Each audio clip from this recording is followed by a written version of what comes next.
Hello, everybody. Hello. Welcome to the Thursday Night Mayhem. Trailer Mayhem. I'm getting there. Yeah. I'm getting there. It's coming back. It's only taken me like 4 streams to remember where some of the buttons were. It's muscle memory. Yeah. I mean, I only screwed it up once so far. You know, think about it. Oh! Yeah! That's right, everybody. We're back. Welcome to the hopefully awesome Thursday night stream where we're going to be watching some trailers. We're going to be hanging out and chat, talking to you all about these new trailers. Talking about stuff. Talking about life. Dicks and tits and shit. Whoa. That's a little bit too much too soon. Is it too early? Too early in the show. My bad. That usually My bad, dogs. happens about midpoint or end of the show. Stop. I'll show you my... No. No, don't. I'm not going to say it. Don't do it. In your window. Maggie, guess what trailer? What? Guess what trailer we got? Grogu? So I know how the Toy Story 5 trailer starts. What the hell, Maggie? I'm sorry. Let me guess. They're watching an iPad or some shit. No. Does it start with Woody? No. Does it start with Conan? No. Okay, well, I don't know. It's a good thing we'll be watching it in just a minute. Travis. Super chat. In the super chat says, how's it going, guys? Hey, it's going pretty good, my friend. Going pretty good. Thank you so much for that super chat, Travis. For that 499 cents. You're the best. Around. None ever came down. Oh, by the way, I talked about this on the last trailer reaction thing we did. And turns out, remember how I was telling you about Transformers was doing a thing? Yeah. Yeah, it's not anything. Aww. I mean, it was like there was a countdown for a new toy. They are re-releasing toys for the 40th anniversary of the movie, the animated movie, and they're going to be releasing the movie again in 4K. I don't know if it's. I'm assuming, I'm pretty sure we watched it in 4K, if I'm not mistaken. I'm pretty sure. Certain we did. I'm pretty sure that happened a while ago. That's crazy. I'm trash. Trash. Trash. But they're doing a re-release of the movie for 40th anniversary. It's called The Apology Tour because they're sorry for killing everybody's childhood when they killed off Optimus Prime. And so that was the whole countdown. I mean, my brother did say it was very devastating as a kid. So, what's up, Jerry Nana? Have to refresh chat, Maggie, if you want to talk to me. Okay, well, guess what, guys? I got it. A CPAP machine. Bam! Bam! And it's really weird, but it's not that bad. It's not.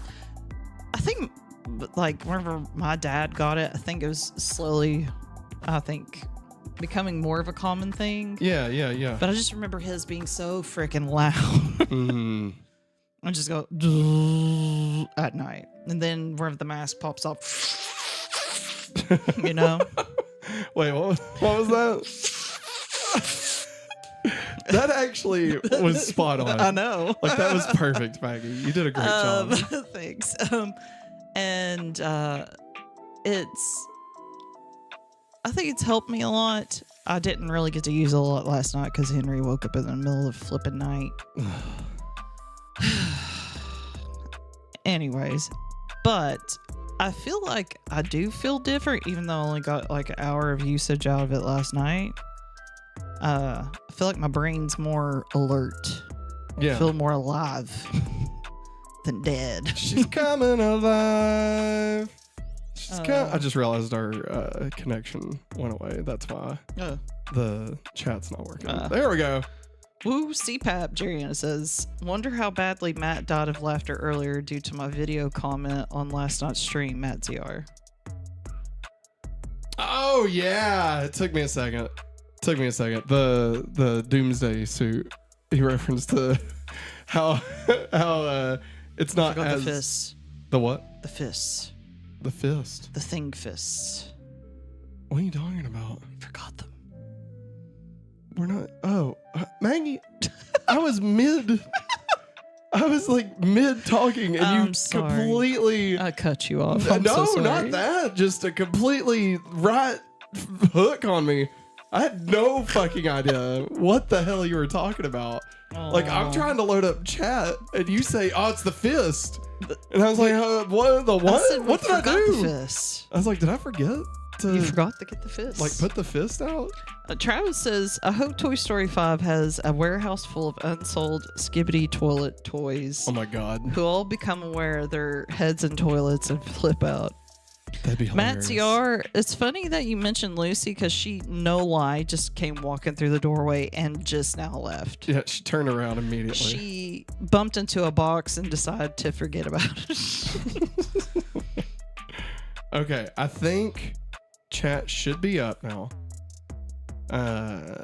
Like it just popped up. So if anybody wants to drop a comment in the chat, I'll see if it refreshes to actually show She up. might come back. But no, Matt ZR was saying the suit, the Doomsday suit, is not as bad as the Lord Zed Z Putty Rangers.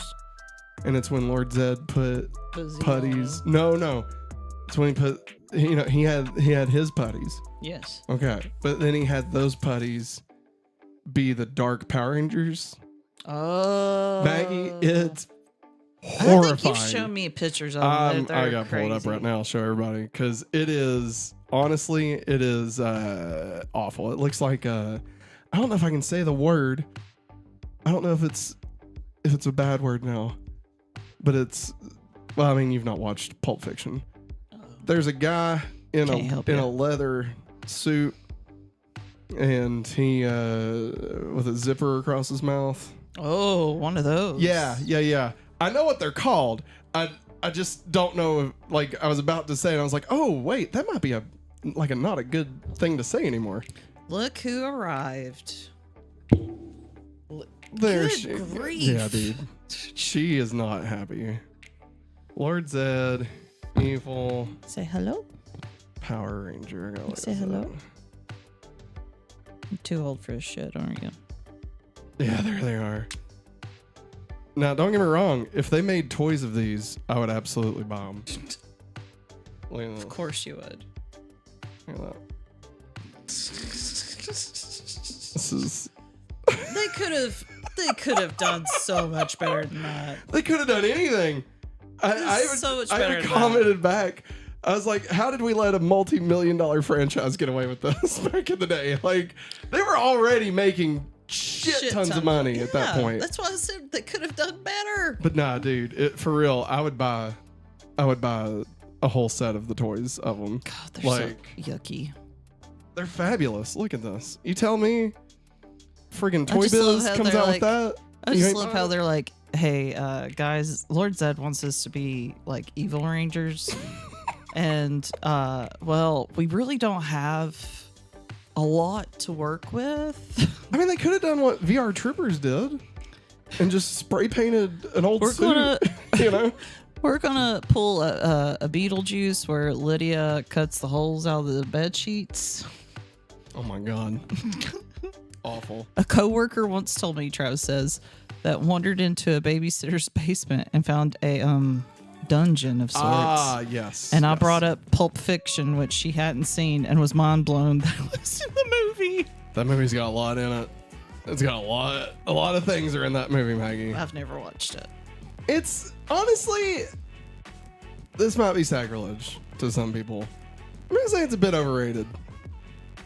Like, I mean, I get it at the time. At Yeah. the time, I'm sure it was Oh, You know, definitely. like pushing some envelopes and stuff. But like, I don't know. Looking back on it, we're like, we've seen real shit. I mean, even when I watched it the first time, which was probably about 10 years after it came out, like even at that point, I was like, this isn't that great. I honestly didn't really like Tarantino for like a while. I liked Kill Bill Volume 1. I wasn't always a fan of Volume 2. Thought it was a bit boring. Like he saved all the good stuff for the first one. Yeah. And then the rest was just talking, you know? Yeah. I feel different now. Yeah, obviously. no, Like I it's really great. enjoy it now. Yeah. And Inglourious Bastards, I thought, you know, could have used a bit more bastards. But I fell asleep while watching that. well, and I haven't rewatched it since. I'd say I'd probably enjoy it a lot more now. I've seen one scene pop up a lot. Brad Pitt. I think it's when they're Yeah. killing a bunch of what's out Yeah, in the yeah. forest. God, it sounds like a great time. Yes, it does. But I think it was, I didn't watch Django for the longest time. And then I went and watched The Hateful Eight in theaters and loved it. And then went back and watched Django. And then went back and watched Reservoir Dogs. I was supposed to say Django. Really enjoyed. Mm-hmm. Those two were awesome. And then me and you went and watched Yeah. Once Upon a Time in Hollywood, Yeah. which was great. I liked that. I did the double feature back in high school, the Planet Terror and Oh yeah, I never yeah. got to watch that. and the other one. I can't think of the name. It's about a car. Death Death Cab for Cutie. God, it's something. It's not that. Don't you dare bring Death Cab into this. It's some dead car. And or Once something. Upon a Time in Hollywood, I did like it. Yeah. No, but I agree. Both Travis in the chat says Hateful Eight and Once Upon a Time in Hollywood are two of his best. I agree. I do really love Kill Bill now. Me and Yeah. Maggie, when the pandemic first started, we watched a bunch of movies, obviously. Whoa! And is Lucy out of here? She's out. Bye, Lucy. Say good night. Good night. Good night, everybody. Don't forget, vote blue. Like Blue's Clues? Yeah, that's All right. exactly what she meant. Bluey? But no, we watched both Kill Bill movies, and I was like, man, this is... That was my first time, too. Yeah, and Volume 2 was a lot better Yes. than when I first watched it as not a kid, but I guess a teenager. Yeah. And I really want to watch... They've put the whole bloody affair on Apple now, so you can actually watch all of it cut together. I was supposed to say, I want to watch that. playing the Kill Bill thing on Fortnite. Matt is talking like Howie Mandel No. in that cartoon. Are you talking about fucking Bobby Bobby's from World. Bobby's World? It's Bobby's World. Hey, it's me. It's Bobby. It's me, don't you know? Bobby. That's when Howie Mandel had hair. You remember when he put a condom over his head and blew it up with his nose? Yes. Crazy. I have seen that, yes. What else were we talking about? We was talking about something else before we got on this Quentin Tarantino thing. I'm trying to look. Pulp Fiction. Oh, you used to talk about the Ugly Rangers. Ah, yeah. Oh, okay. I was like, how did I get from that to Pulp? And then I remembered. Because The thing. yeah. The stuff. Mm-hmm. Yeah. Which I don't. Dungeons. I just don't know. Like, do you know the word I'm thinking of? Starts with a G. No, I'm thinking of a completely opposite No, word. this one, because it's that. I'm thinking about the It's one that that's a D. role. It's that like dominatrix. That's Yeah. fine. I feel like Okay. that. I feel like that's fine. I So- would assume that's fine. But I don't know. rhymes with pimp. Oh, yeah. I Yeah. wouldn't. Yeah. See, that's what I'm like. nah. I don't think that's a good thing anymore. It's granted, it's been 20 years since I last thought of that word. You know, I was fucking graduating high school or some shit. What else? What else we got going on? Let's move on. Hang on. Travis had a thing blocked, so I had to. I remember on me. when a grown Howie Mandel peed a little kid's apple juice for being a bully to Fred's Oh my god. dad. Burn it. He's talking about little monsters. Yes, little monsters. Death proof. Death proof. That's what it was. Good job. Thank you. It just hit me. That was gonna drive me crazy. Always blame Travis for causing you to go off the rails. Hey, that's what we do. That's what we do here on the Thursdays. Listen, I've had to catch myself because kids at school try to do that to me.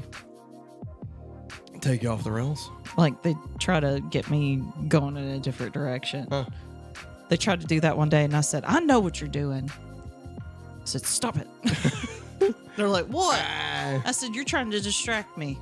I said, not gonna work. Where they like, well, we've only tried to distract you 6, 7 times. No. I had to hear it today. Mrs. Pruitt. What? Look at these numbers right here. They bring their paper up here. I'm like, yeah? And they're like, look, 6, 7. I'm like, y'all try too hard. It's like, I'm tired of it. You're counting. Children, when they gonna stop? Just period. You know what I mean? when children gonna stop? You know? Yeah, and also I love how students always assume that I make the worksheets. Yeah. Especially if they see the number 67. Oh my god. They're like, you made this, didn't you? I'm like, no, I didn't. That's Somebody awful. else did like 2 years ago. That's awful. Like, leave me alone. I feel like I saw something in like a news, like an entertainment news thing. Not. Brandon Fraser's coming back from Mummy 4. I mean, yeah, that is happening, but that's not. That has nothing. And to do Rachel with, Weisz. Yeah. You think they're just gonna ignore the third one? I hope they do. I've never watched the third one. Oh, I saw it in theaters. It's. Why would you do that to yourself? I Fraser. I really like the Mummy 2. I enjoyed the Mummy 2 back in the day. Yeah. I watched it like crazy on my brother's DVD player. I went to the theaters and watched it. Good for you. But I had watched the movie awards, the MTV Movie Awards before it came out. And damn it, Matt! Rob you ruined Schneider, it for yourself. Rob Schneider was not there. No. And I was like, man. Snoop Dogg wasn't there. He wasn't there either. Some other guy was. I was like, what is happening? This isn't the movie I thought it was. And then The Rock showed up as a giant scorpion. It's pretty cool. Oh, I remember now. Power Rangers. We were talking about Power Rangers. Season 2 Power Ranger toys are coming out, everybody. They're releasing Season 2, including Lord That's not Zed. entertainment news. That's toy news. That counts. It's Power Rangers. Fuck off, Maggie. Shit. We will always talk Power Rangers, all right? I'm not telling you. Are you trying to get Maziar to leave? Because he will. We have to talk about Power Rangers at least once. Period. It's already happened. .com. Listen. Period.com. Wow. Season 2 Power Ranger toys coming out. They're doing the Zords. They're doing flipper heads for Rocky, Adam, and Aisha. No word on a White Ranger set yet. Obviously, they'll do it. I want all 3 of them. What, Adam? I want them all. They are also doing Godzilla Rangers. So, wait. Like, what do you mean, though? I've seen... I got you, Maziar. I've seen that mashup. I've seen them as... I've seen like little bag clips, and then I've seen, I don't know. I feel like it was something expensive, maybe I don't know, not a Funko Pop, but like, are they like, what are they doing? Or is it like the Turtle Godzilla crossover? Like, are they just action figures that kind of look like shit? Like, don't get me wrong, I love the idea more than the actual what we got, you know, kind of thing. Well, this is the comic book. Well, yeah, I've seen the comic book. But this is cool. Yeah, it is. It's cool as shit. Yeah. Oh, wait. I did see Godzilla Dragon Zord. The dragon is over top of Godzilla. Like when the Dragon Zord is over top of the Megazord. Wow. Yeah, they're real. So is it like Zord size? Or is it like action figure size? Because, like, don't get me wrong, if I could have a Zord-sized Godzilla crossover, like, those look like action figures. It's cool. I like the coins. Can I use the coins? They have claws. Oh, there's the... Nice. It's a cool idea. Oh my god, I see it. Yeah. Godzilla's wow. Dino sword. Damn, I might have to get that. Are they using Serpentera? I don't know. Here's the thing. Season 2 Power Rangers had some fantastic Zords, and I never got any of them. Like, I loved the Thunder Zords when I was a kid. And I loved Serpentera, and I wanted Serpentera so freaking bad. There it is. And by the time I actually got to get them, it was already time for the third. Oh, that's rad. The third season Zords. Yeah, I mean, that's cool. Like, that's really cool. Here you go, everybody. It's Godzilla Dragon Zord. Let me see. I might be able to... Here's like a closer... Yeah, it looks kind of more like a statue. Yeah. Now, if it was like a Funko Pop, I'd probably like it a little bit better. I'll be honest. I just like the aesthetics of the Funko Pop, like how they're small. Yeah. You know. Yeah. Yeah. But anyway, Oh, season 2 chat. Zords. Can't wait. Chat. Can't wait. I'm gonna buy 'em. Still need to get the green dagger and the dragon Zord. Still, that shit still hasn't been anywhere. But they say that they're going to carry it everywhere now. Yeah, because it was like a Walmart exclusive or something. Yeah. Which is Thank God. stupid. God, get it out there. I want it. I have money to give you for things. I mean, I don't have money, but like I'm willing to. I have a credit card. I'm willing to go more into debt to give you these things. I hope they make an action figure of Tanya's crappy boyfriend from CEO.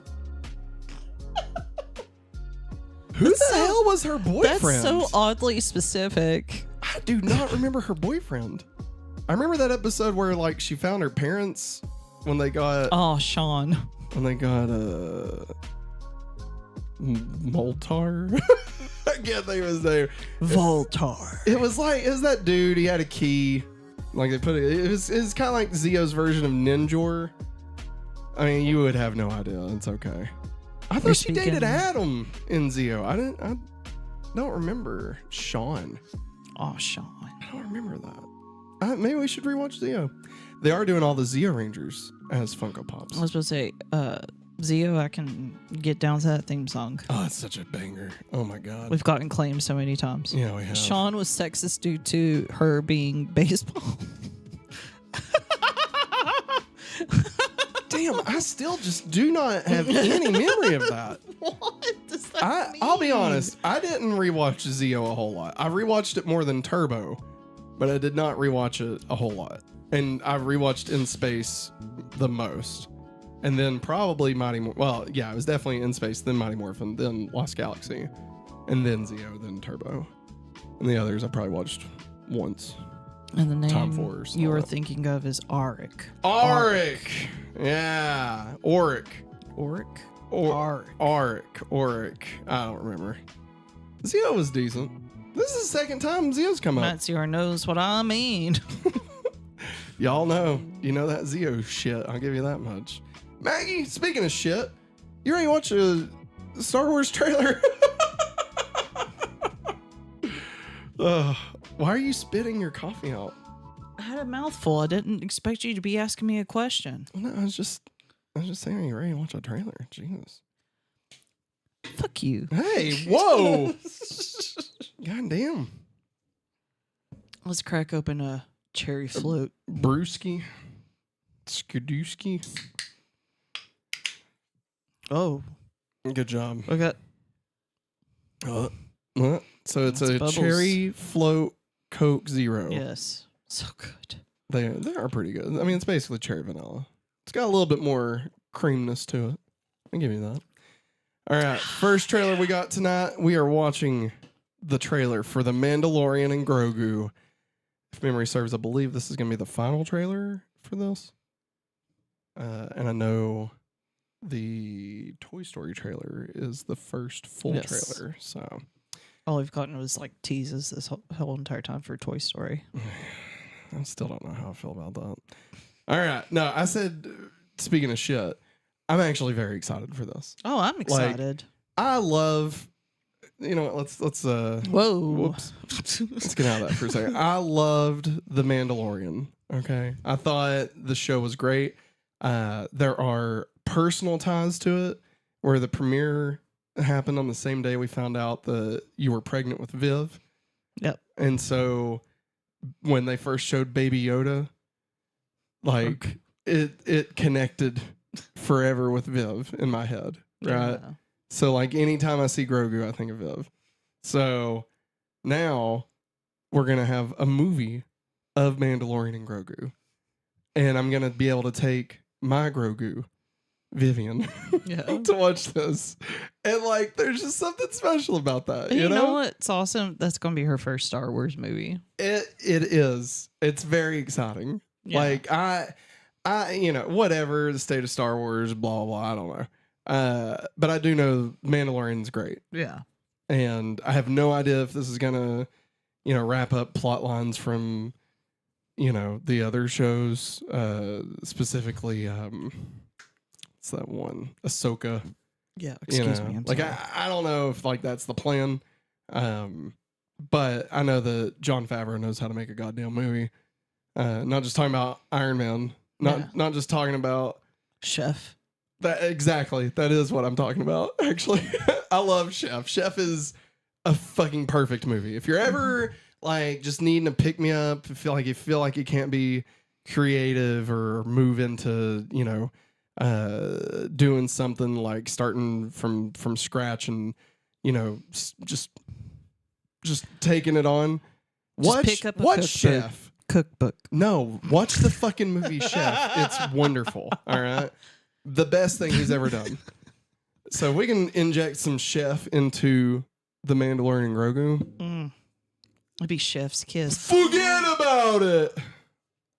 I don't like that. Oh, you old It's too good. bitch. It's too good. No, You're bitch. raising the bar too high for me. Okay. Good. You need to strive for higher. That's what she said. All right, you ready? Ready. Can you take me higher? All right, here we go.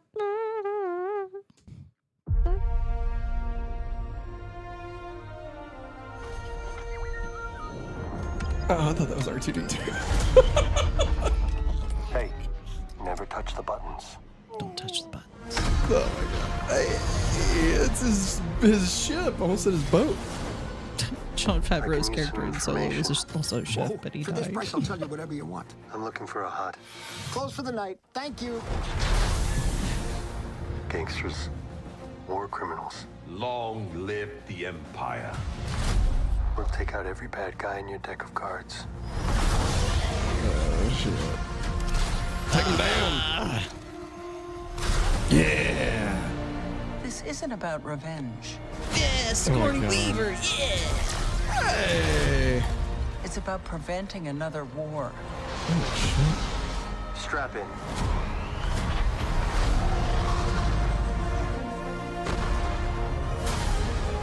Ooh. Suffer. And then it will be his turn. Before going into harm's way, check your armor. I love it. The kid will live centuries beyond me. I won't always be around to protect him. Are you scared? What is up with the You should be. steroid jacked up Do we hut? run? Or It's do the, we fight? it's the dude from I Bear. like this kid. Bear from the Bear. It's a baby Greedo. Hey. What are you waiting for? who pooped first? Am I right? Balls. Who got potty trained first?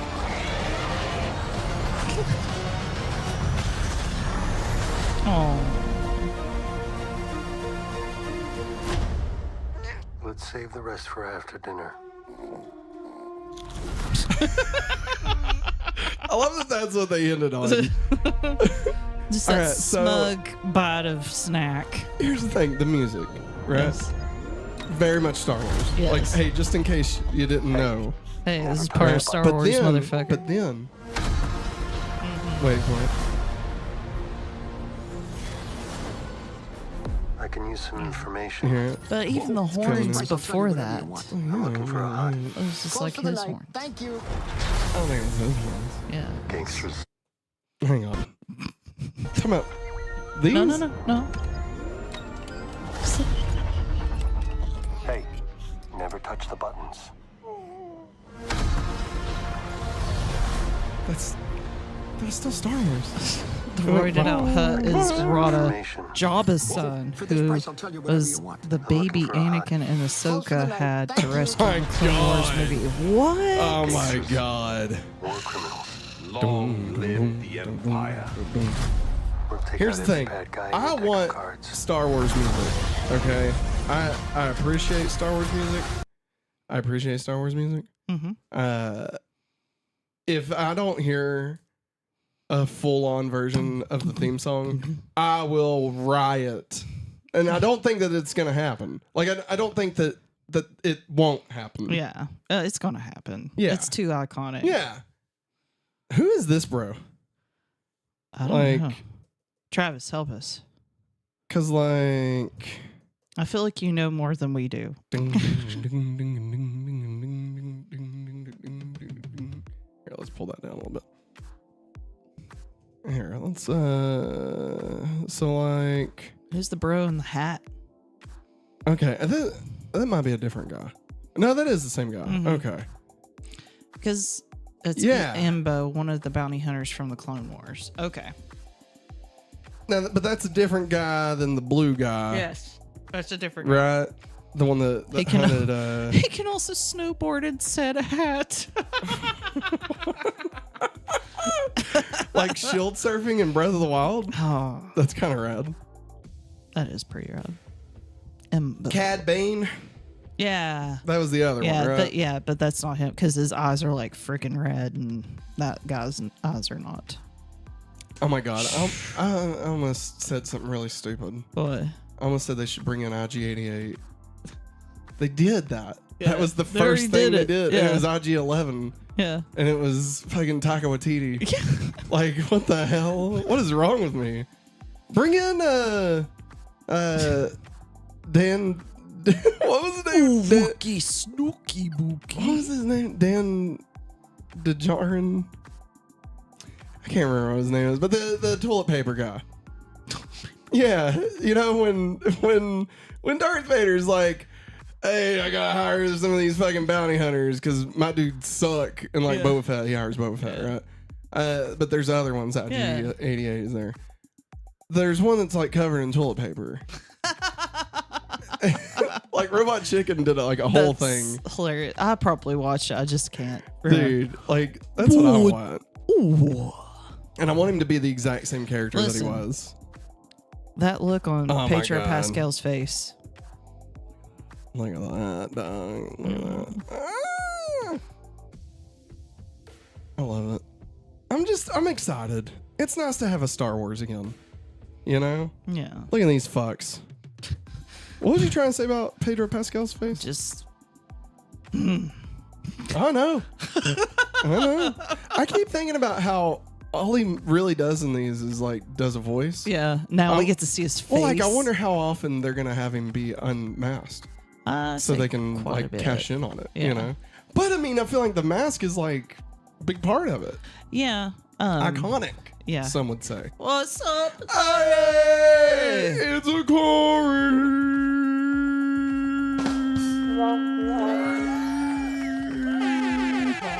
There we go. I got there eventually. Took me a couple of tries. Do we think this is Dagobah? Oh my god, that'd be hilarious. If he goes to see his Dengar. grandfather? Dengar. Dengar! That's his name. That was the toilet paper guy? Yeah. Dengar. Hey, you don't mess with Dengar. And he flies a giant toilet. In Robot Chicken he did. I don't think that's what his I'd actual say he one does was. it actually. Will Maybe we- he is visiting his grandpa's ghost. Do you think we get any other Jedi? I don't know. Ahsoka's like the only one I could think of. Well, I mean, do you think we'll get any like young Luke again? No, I say we won't. If they do, can I just throw out? Just replace him. Let's just replace him. He'd be cool with it. Who cares?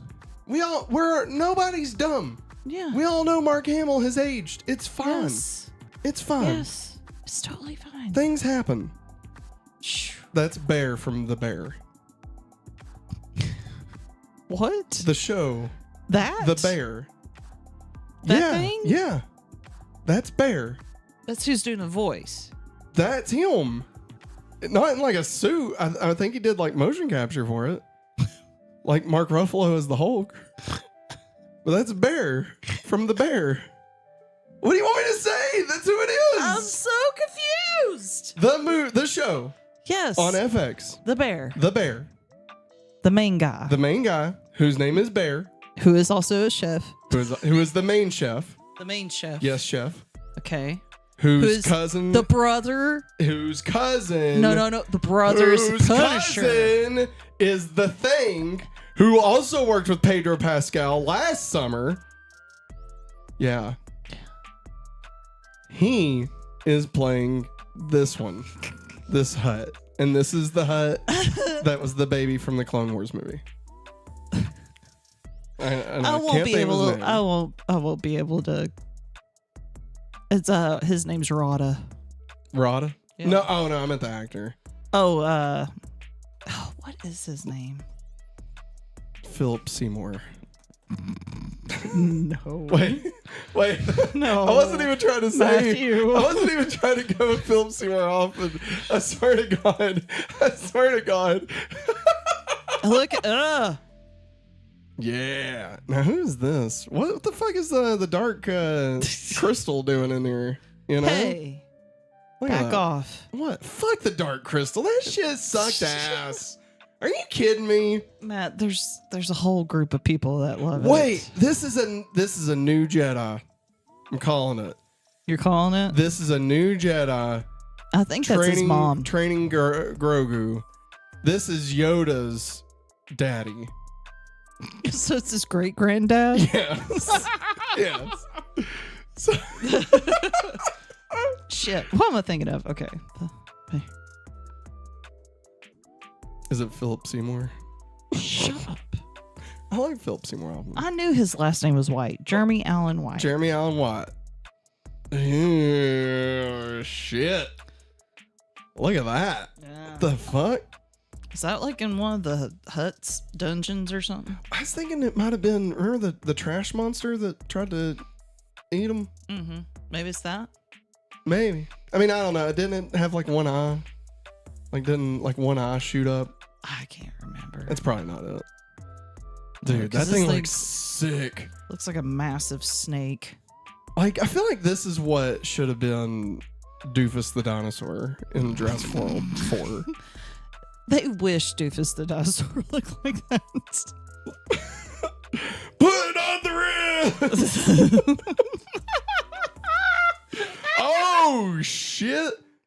At least it's not the spiders. Remember that episode? Mm-hmm. Fuck those spiders. What the fuck were they doing?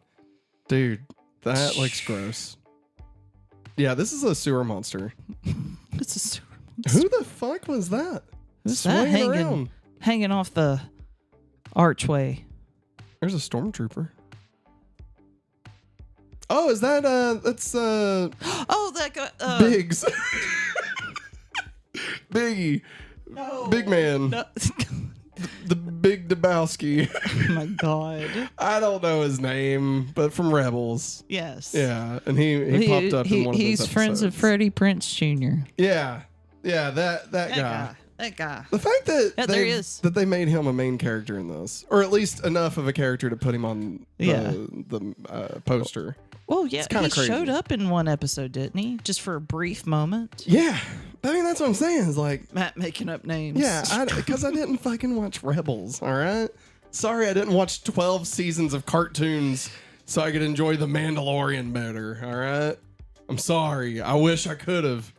I just can't because they're boring. Okay, we tried. We watched the first 2 seasons of Clone Wars. Goddamn confusing Yeah, shit. and I gotta watch one episode over here, then I gotta skip to season 3 and watch an episode, then I go Skip to back to season season 8, 2. then go There back to isn't a 1. season 2 or season 8. What are you talking about? You said 12 seasons of episodes. Yeah, I'm talking about Clone Wars and Rebels and the Bad Batch and whatever other fucking shows they've crammed into this plot.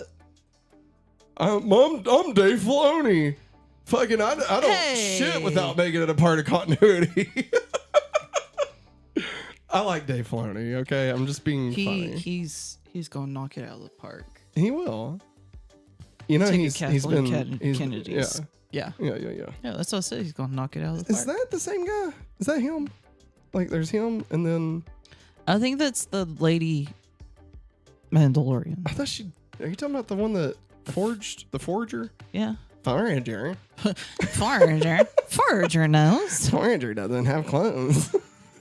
Oh my god, what's that from? That's from Young Justice. Yes. Remember? Forager. And he pretends to be a boy. Forager. Hey, is this like a big version of that dinosaur from? The doofus dinosaur? No. Can I? No. I always try to can't. zoom in on this. You can't. It never works out for me. No, in the first Star Wars, when they're in the place, villainy and scum, The bar? Mos Eisley Cantina. There you go. Yeah. Yeah. I'm not. There's a doubting you. dinosaur in there. Oh. Is this just like a big version of that guy? Like a more muscular version. I mean, look at him. He looks like a Good dinosaur God. in the face. Look at his face. It does. See? That's what I'm saying. Is that Baby Greedo? So Grogu takes his carrier. I just now put that together. The clunky. Do you think he says McClunky when Oh my Grogu god, that throws him pissed out off of so many people. out You of know the that. stroller? Travis DR says in the Clone Wars movie, Rada was kidnapped as a baby, and Jabba used the help of the Jedi to find him, Ahsoka saving him. I think that comes back. The kid grew up wanting to be a warrior just like her. Isn't that when Zero the Hutt was in there? Just speculation, but Mando, assuming that this Hutt is scum like the rest, only he was inspired by Jedi to be better than his dad was. Helping Mando escape would be fun. Ah, kind of like Grogu. Because, like, Grogu is also part Jedi. Or, like, wants to be a Jedi. Or, well, is a Jedi. He is, but Yeah. he has chosen the way. And they know Ahsoka. Do we see Ahsoka in this? I would hope, but I feel like we could. Do we see... oh yeah, we're supposed to get season 2 of that soon. do we aren't see Blue Man? I don't know. Bluey Man? Blue Man Chew? I don't know. Blue eyes? Old Blue eyes? Old Blue. You said His his name was Old name Blue. earlier. I didn't say his name. I thought you did. No. Dan, did you? No, the bad guy. The bad guy. The blue bad guy that they The released bounty from the hunter. Phantom Zone or whatever in Ahsoka. Listen, we watched it once, okay? I'm not gonna remember all this stuff, all right? He wasn't a bounty hunter. He was oh God, what was his name? General Fuckbag. General Blue Man. General Blue Balls. General Blue Balls. There we go. Yes, I remember who you're talking about now. Yeah. General Meh. General Hux. No, we wish. We wish. That's his dad. The blue guy. That's General Hux's dad.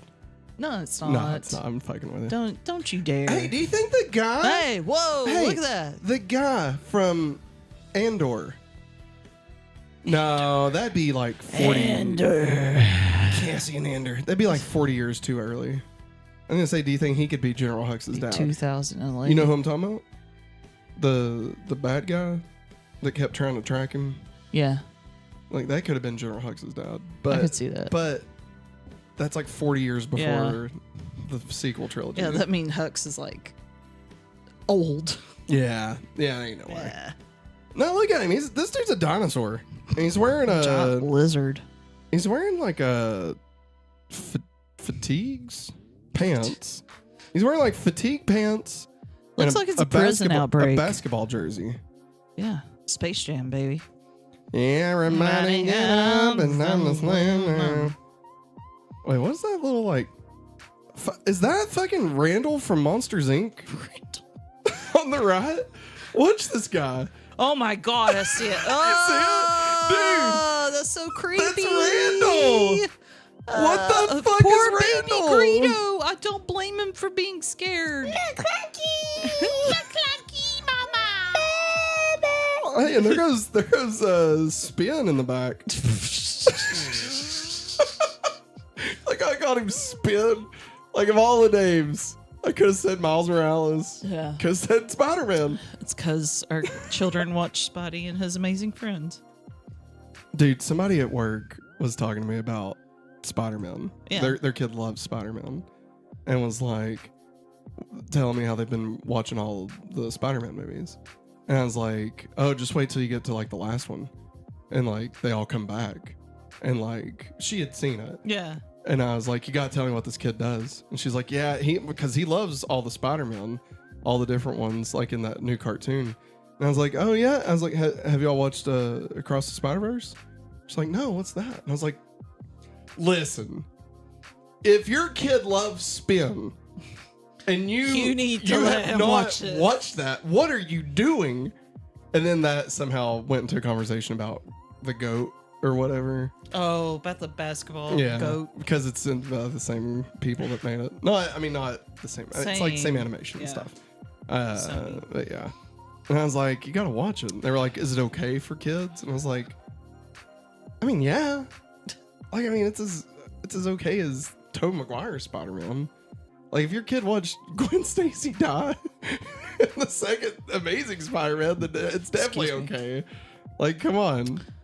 Travis says, you get a moment between Mando and Rada where he mentions Grogu is alone, questioning if he should have left him with a Jedi. Rada saying he was also rescued by a Jedi as a baby. I like it. Then you get a convoluted post-credit scene where they get a call from Ezra or Hera saying Ahsoka is missing, Rada tagging along to find her. Then Matt has an aneurysm. That's exactly what happens. Is this real Matt having the aneurysm or AI Matt? AIs can't have aneurysms. I don't know. They can glitch. No, but he didn't say glitch. He said aneurysm. That's a glitch. No, but like, Is it happening already? I don't want any of that to happen. If I'm being honest. Wait, no, okay.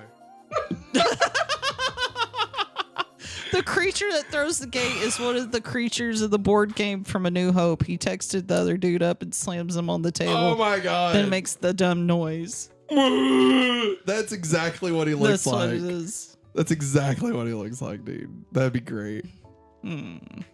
I'd let him win if I were you. That's him right there. Imagine if he was like,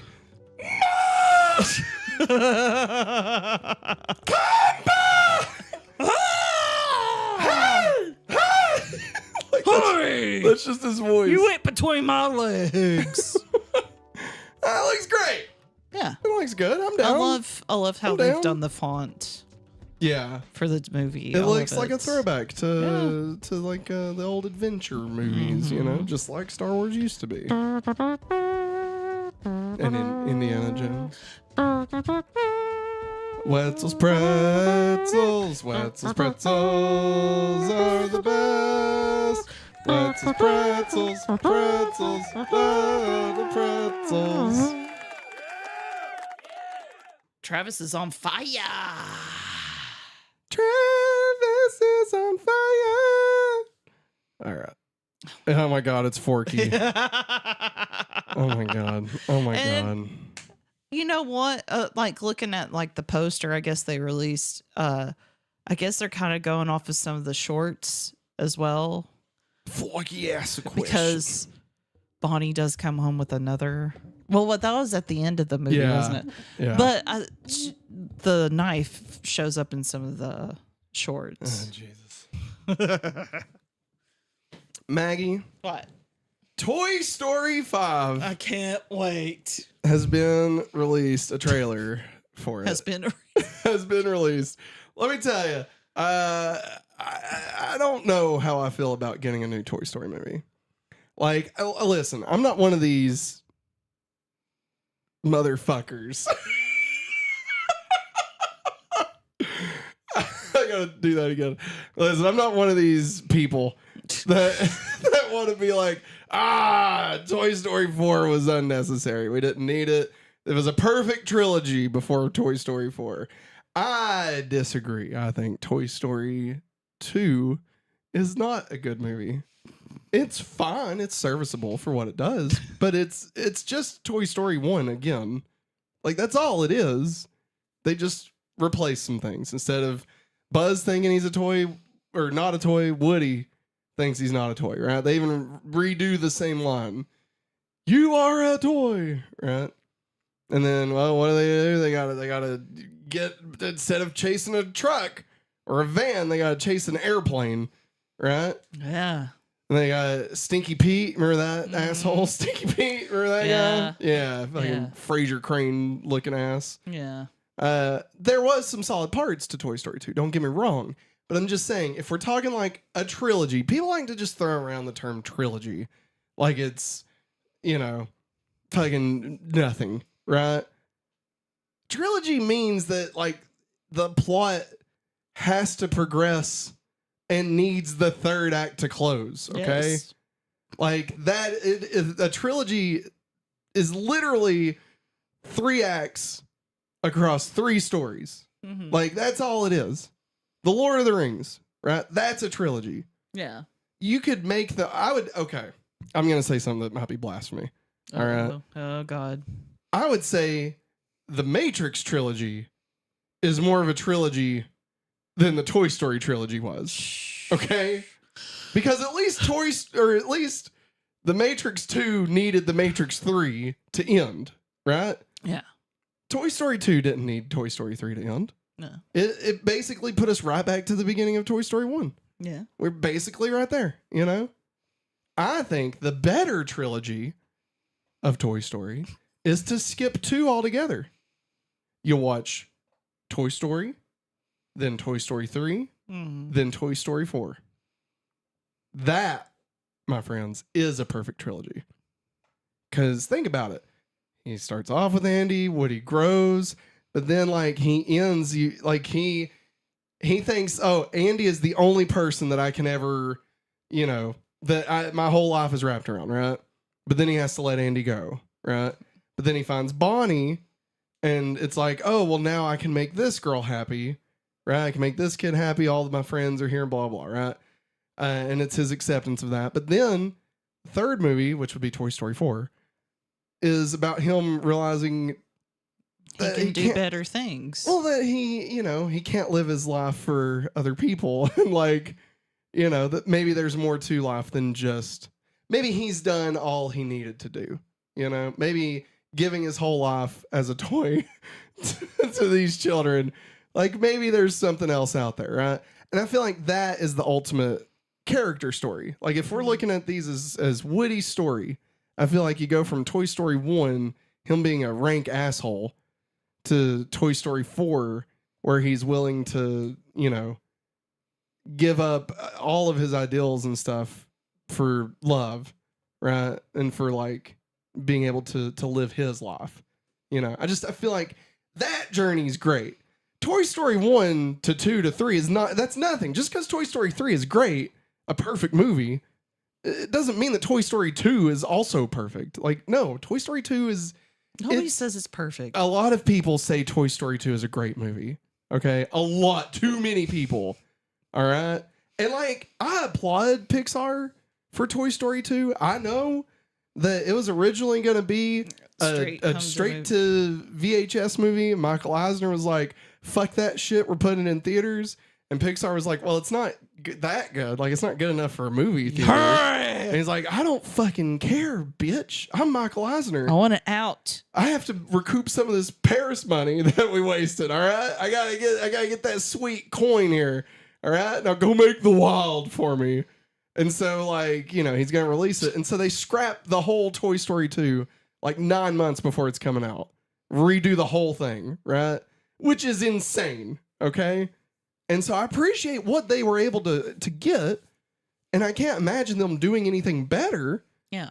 I'm just saying that if you don't take that into account and you're just looking at this as a trilogy of movies, Toy Story 2 is not good. It's not. It's just not. It's not. All right? Has some good moments, but most of those moments are referencing the first movie. The single only thing that makes Toy Story 2 worth existing is Jessie. That's it. I mean, sure, Bullseye. I mean, that kind of goes hand in hand. Yeah.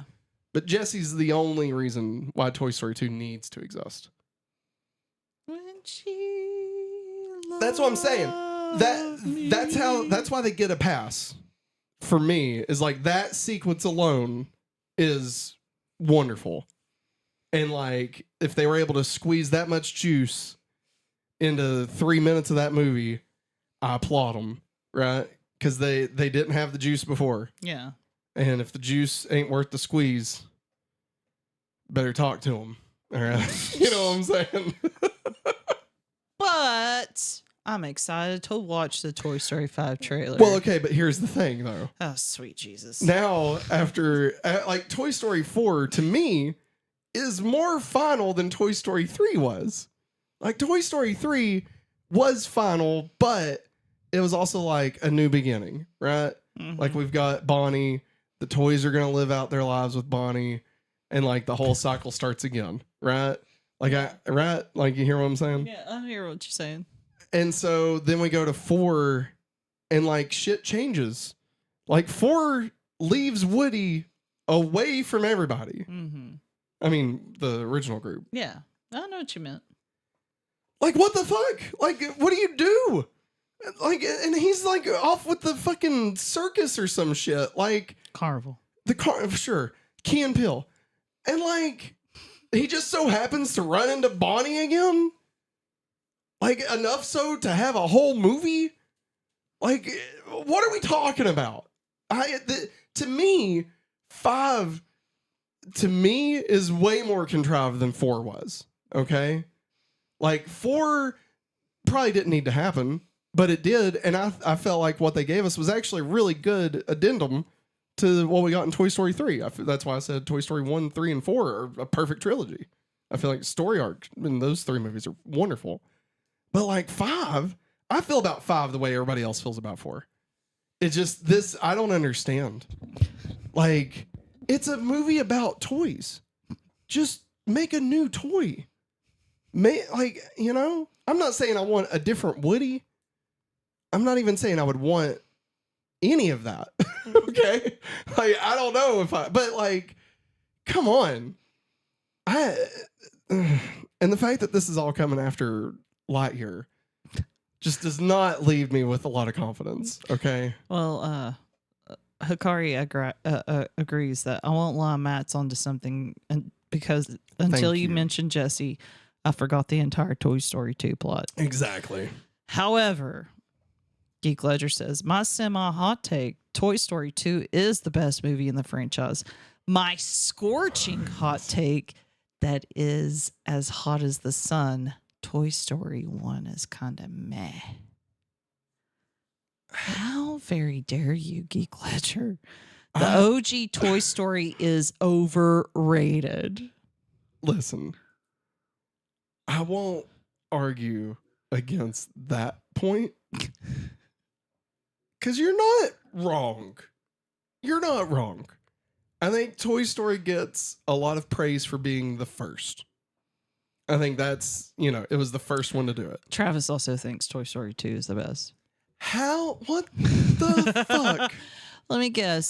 That's the part that I'm confused about. All's as kids. That was your Toy Story. They came out within like 2 years of each other. Well, Matt. What?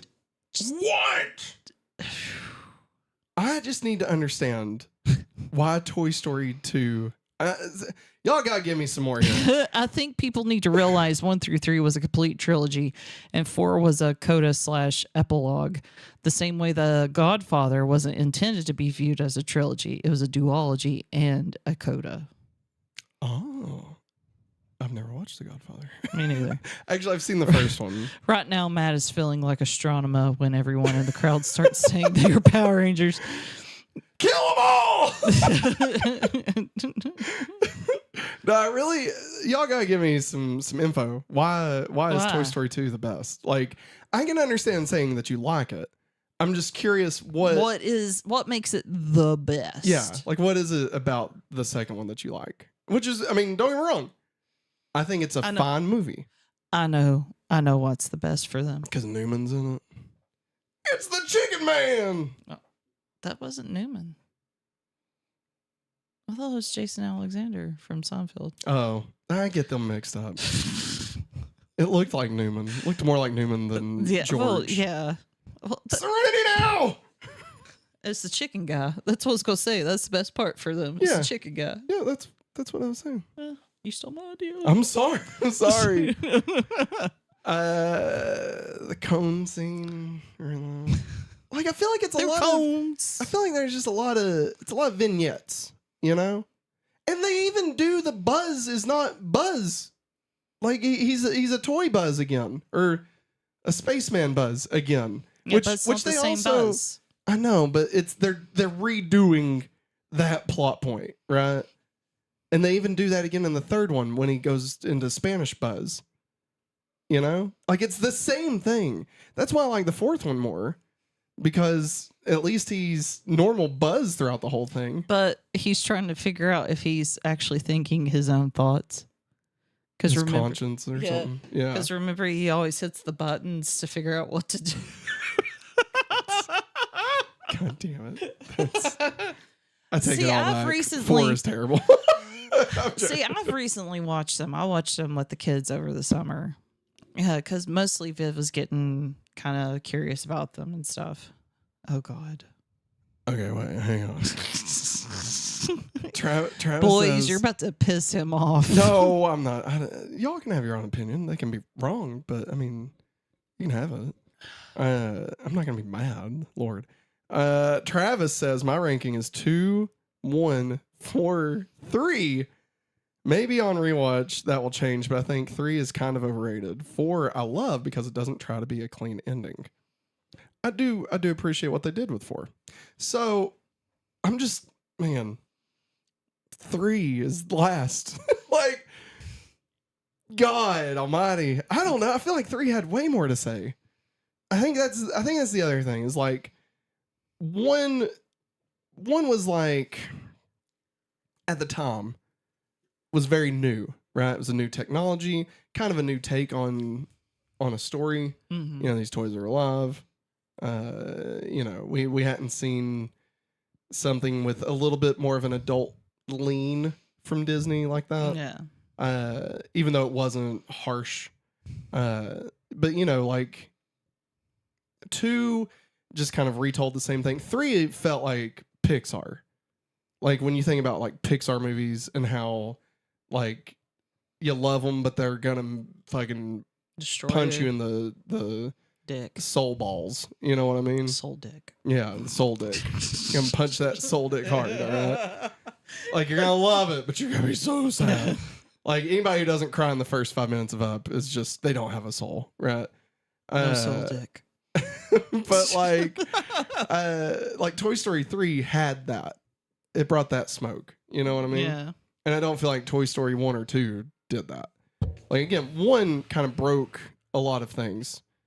And then 2 just kind of did it again. Yeah. And I think that's why I don't like 2 the most. Yeah. Or I like it the least. I like some of their shorter stuff they've done more than Toy Story 2.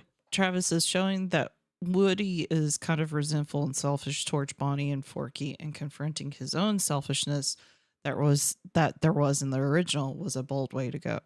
I like that. And Geek Ledger says Toy Story 2 is the best in my opinion because it has the best themes and ideas. As someone who constantly struggles with abandonment issues, I connected with Jessie's character a lot. That's fair. I get that. And like honestly, if we could somehow take Jessie's, because I agree, Jessie's plot is the only thing that makes Toy Story 2 more than what it was, if that makes sense. Mm-hmm. Like Woody's plot's dumb.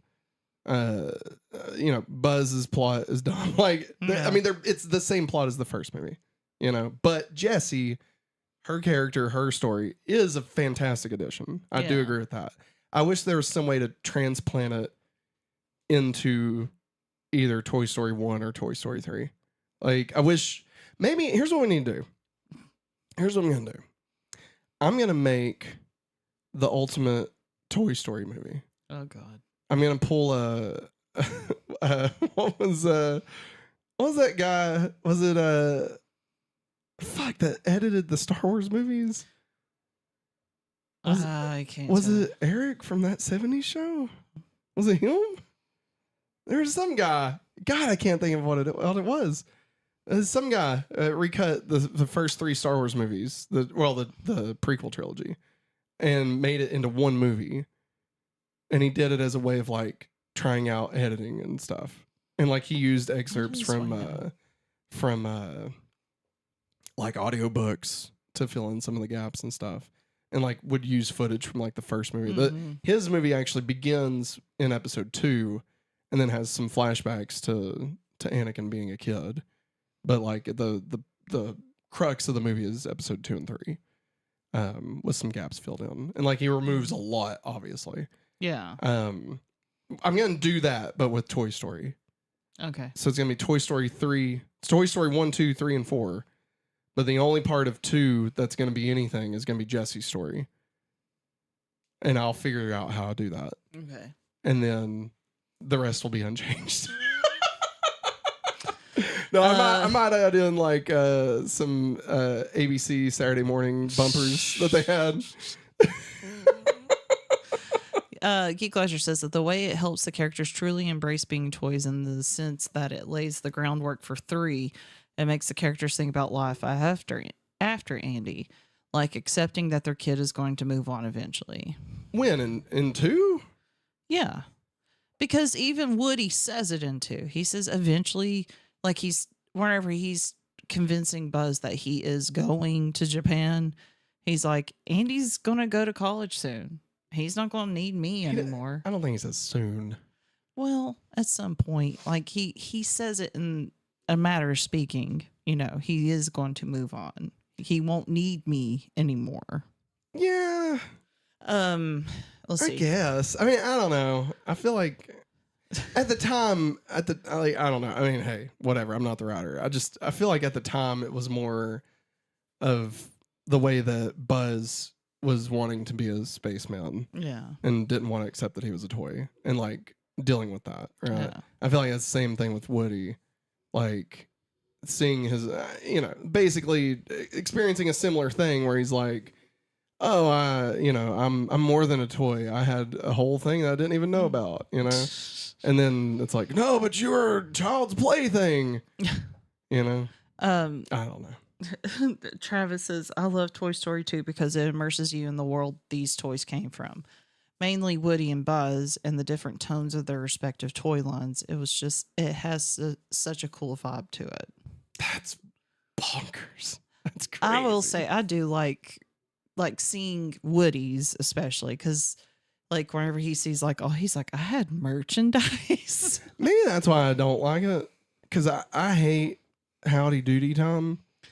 That's probably it. And like, but I don't look at it like that, though. Also, I will say I may have also ruined Toy Story 2 for myself before I watched it. So this is a tiny little side tangent. What'd you do? I rented Toy Story 2 for PlayStation. Oh man! And played it before I got to watch the movie. What? Yeah, and it had clips from the movie, like baked in. Like the cutscenes would be just the movie, and like I had a tips and tricks magazine that like was the playthroughs. Like I got like through most of the movie, so like I had seen a lot of it through that game, and then watched the movie and was like, oh, I've seen all this.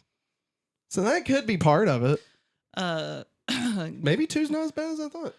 Woody's plot is essential to Toy Story 3. If we skip from 1 to 3, Woody wouldn't accept being Bonnie's toy.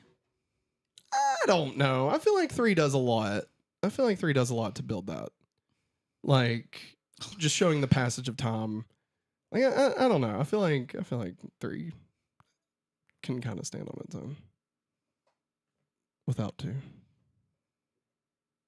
Maybe we should rewatch them. And Waynot's Aleph, so it was Waynot. My bad. Oh! Well, shit. Howdy doody!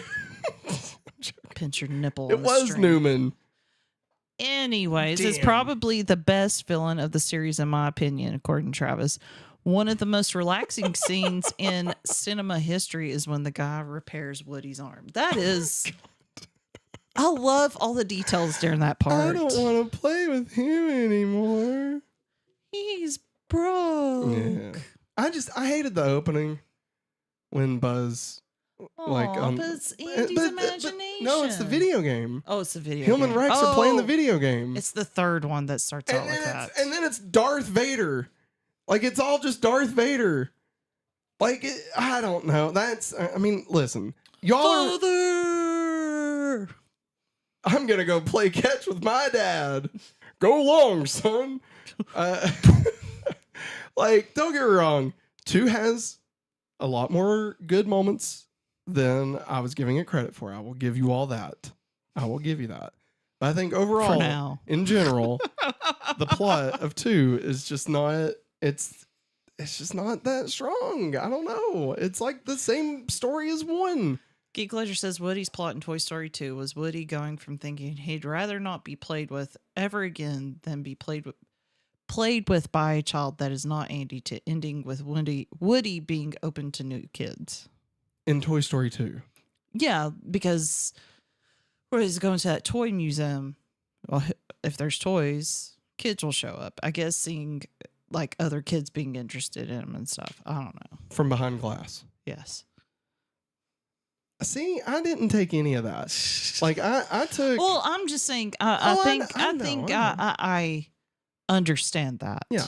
What I took was more Woody accepting his own morality. Is that not morality? Mortality. That's the word I'm looking for. Like that he could die.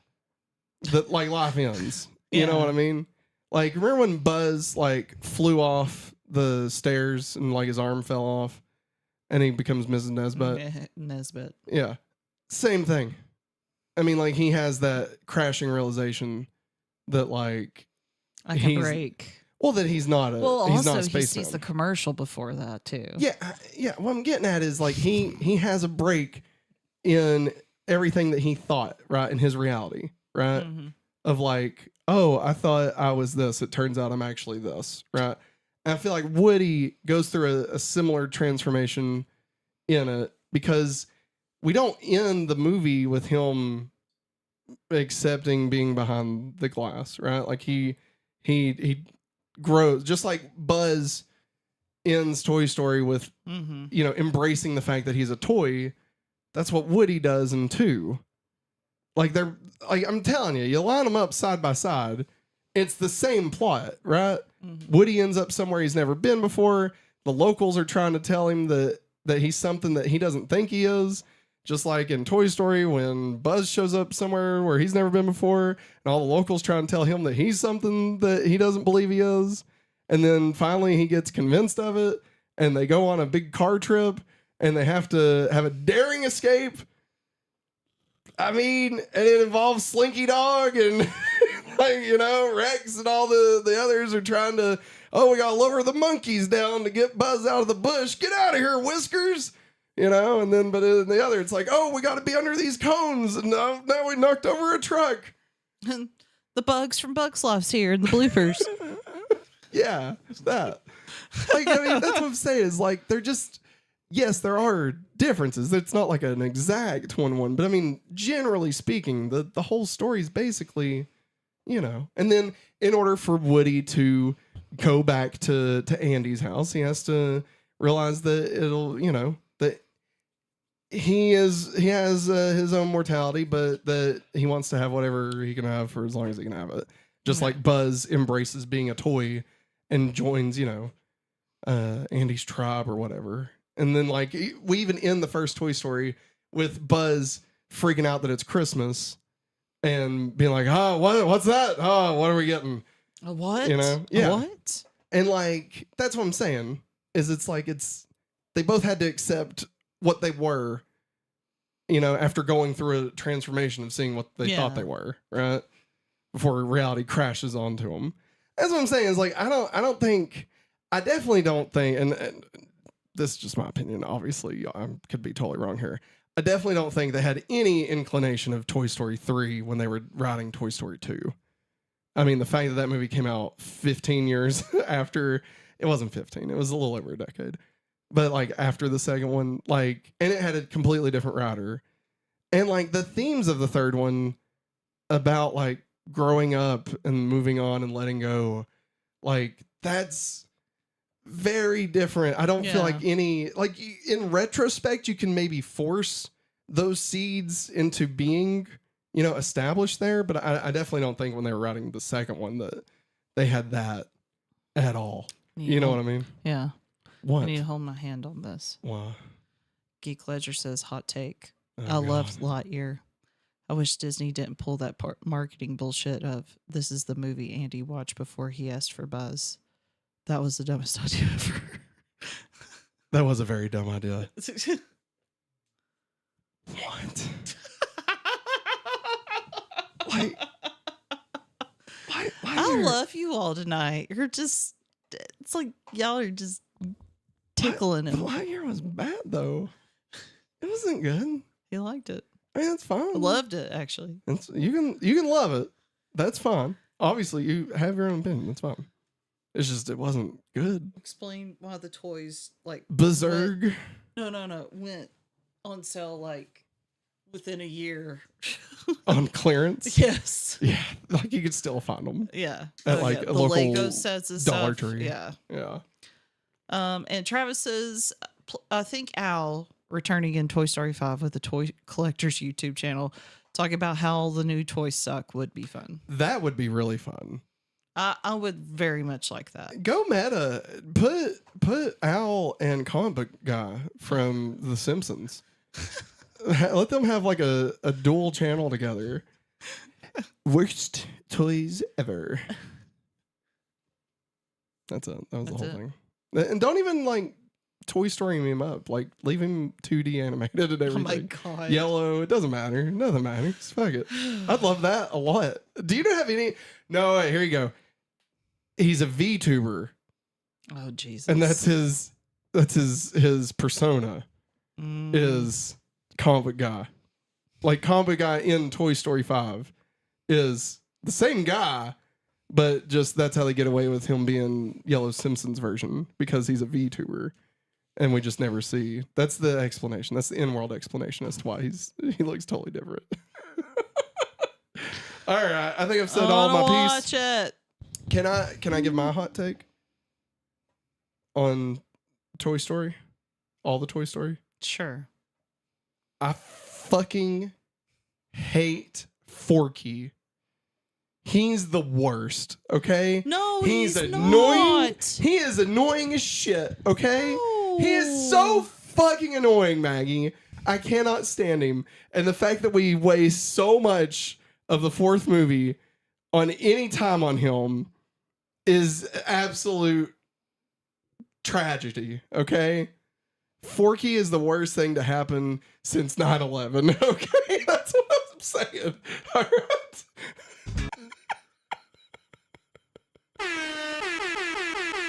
I love Forky. It's Buster from Arrested Development. I know who it is. I know. Doesn't make it good. Just because it's Buster Bluth doesn't mean that it's good. Annoying things to me are always funny when they annoy someone else, like the goats and Thor, Love, and Thunder. Oh my God. We love the goats. Agree. Forky was an interesting idea. Should have been a short film. Yes. Forky, ask a question. Do a one-off, like Party Source Rex, or even go as long as the Halloween special. Party Source Rex. do was fun. do one of those, and that's Forky. That's fun. But as a main character in the movie, and now in this movie, it drives me insane because it's to me there is a direct line from Forky to brain rot 6-7 shit that we're dealing with now. Okay, you don't get Skibbity Toilet without Forky. Okay, Travis says, just imagine that Forky was voiced by Tom Green. I would maybe like that better. Yeah. I want to be a farmer, Daddy. Oh God!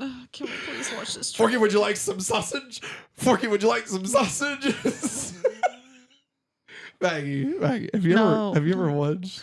God damn it, man! Have you ever watched Freddy Got Fingered? No, and I don't want to. I'm just gonna tell you right now. No, you showed me a clip from that part of the movie. I don't want to watch it. The sausages? Yes. That's not even the worst part of the movie. I know there isn't, and Maggie, I don't it want to is- know. it I is- don't want to know. Maggie, listen. No. It is by far the worst movie I've ever seen. Okay, like it's on the same level, okay, as Cats. All right, Okay. like it is in and of itself a fever dream. Okay. Like the only other time I've ever felt the way I felt watching Cats was when I watched Freddy Got Fingered, and like it's not good, and I don't recommend anyone watch it, but it's like it, you know, it changed me, you know, and like for the better, no, for worse, no, but it changed me. Not many movies can say that. All right. Like there's your life I wonder who he hates before more. you watched Freddy Got Fingered, and then there's your life after it. All right. That's your BCAD of your own life.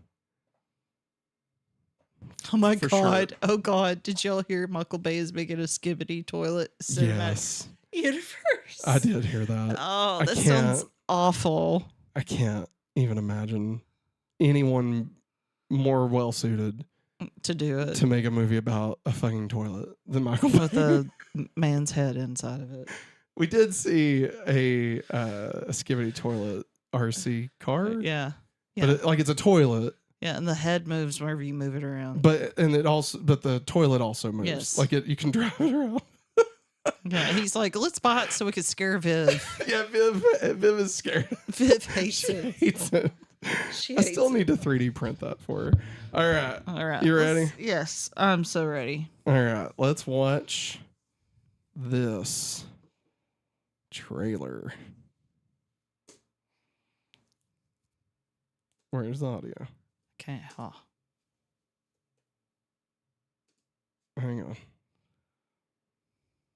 Daddy, would you like some sausage? I can't hear it. Can y'all hear it? Mm-mm. That's weird. Here, let me go back. Make sure. Oh, maybe let me exit full screen. Maybe it's gotta like reload. Yeah. Oh wait. I remember now. I muted Oh, when we were watching. Mando. Yeah. There we go. All right. And you need to show it. Oh, that's probably why I can't hear it.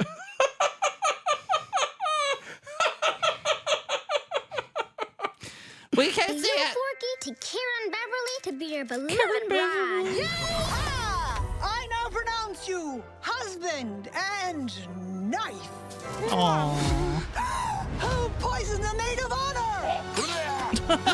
Bonnie, there's a package for you. Oh, thank you. Hi there, I'm Lily Pad. Let's play. Oh, extinction! Not again! Bunny, screen time's over now. Okay. I want to talk to you, device. Please, call me Lily. Me and the toys have been working all summer to try and get Bonnie to make friends. Yeah. But then you had to ruin Got it. it. You're not even listening to me. I'm always listening. See? Now look here. Me and the toys have been working all summer. Now in Spanish. Con los gemelos Jordan. Al otro lado del What? Yeah, I got dibs on behind the dresser. Jessie, hello? Is it as bad out there for toys as they say it is? We're finding more abandoned toys each day. We're down! Tex invaded our house, too. I don't know, Jessie. Toys are for play, but tech is for everything. I'm losing Bonnie to this device. Came here as fast as I could. Why are you wearing a dress, Woody? It's a It's poncho. called a poncho, Forky. Someone needs a brown marker. Oh, who goes there? Whoa. I come in peace. It's been too long, cowboy. What I are thought he you, some really sort of forgot old him for a man second. toy? What? She thinks you're old because you're bald, Woody. Bonnie needs help from someone at least from the same century. So long, toys. We're gonna need backup. Oh no. Oh my god. Oh my god. It's like what they did to Sid, like on a whole other Mission level. on this planet is to make a child happy. Bonnie still needs us. Come on, Bullseye. Buzz, you stay here. I'm going with them. You don't think I can do it? Nice poncho. It's good to see them fighting again. It sure is. God. I mean, I will say, I do love Kevin Beverly. Who's Kevin Beverly? That's the knife. Oh my God. Her name is Kevin Beverly. That's what Bonnie said. I will say, I like the art style of the opening here. Yeah. I thought that was awesome. I love how they've like changed it a little bit as far as the art style of everything else. There we go. Making it like a little more realistic, you know, a little different. I like the fact that Jessie is what seems to be the main protagonist of the film, which is really cool. Yeah. And it seems like there's a part where like maybe we're gonna visit more of her backstory. Like there's a part where she's like swinging around with Bonnie. Yeah. And obviously it's very reminiscent of the scenes from Toy Story 2. I'm trying to get that. I think that's Conan's. Yeah, that was Conan. That's Conan's character, Mr. Smarty Pants. So this right here. Yeah. Like this is very much, you know, at least a reference to that. If it's not a direct actual like flashback, I think it's at the very least, you know, supposed to be referential to it. Aww. I would love for them to just say, you know, hey, it was Andy's mom. Yeah. Like that would be great if like we actually got confirmation. Yeah, and if they tied it back to, you know, the originals a little bit more. Yeah. Like that would be cool. All of that aside, I just don't like the main theme of the movie where it's like tech is bad because toys are like for play and kids should be playing with toys. Like it has big boomer energy. Like, you know what I mean? Like, I mean, I don't disagree that kids should play with toys. Obviously, we have 2 kids.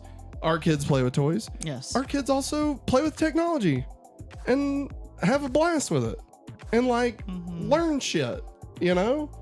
I mean, they have a PBS Kids app, for God's sakes. Yes. Viv was telling me who freaking George Washington Carver was. No, not George Washington. No, I'm talking about back in the day. Yeah. I'm sorry. And even, what was her name? Who was it? Oh my God. My memory sucks. Rosa Parks? Yeah. Yeah. She know who. Like at age like 3, she was telling us this stuff. And like, again, I'm not saying that, you know, shoving an iPad in front of your kid's face is the way to go, obviously. I don't think that's the case. I don't think that's what everybody should do. But I also don't think that just because an iPad is an iPad and it's not, you know, an action figure, like, I don't think that, I don't know. Maybe I'm just a little too, what's the word?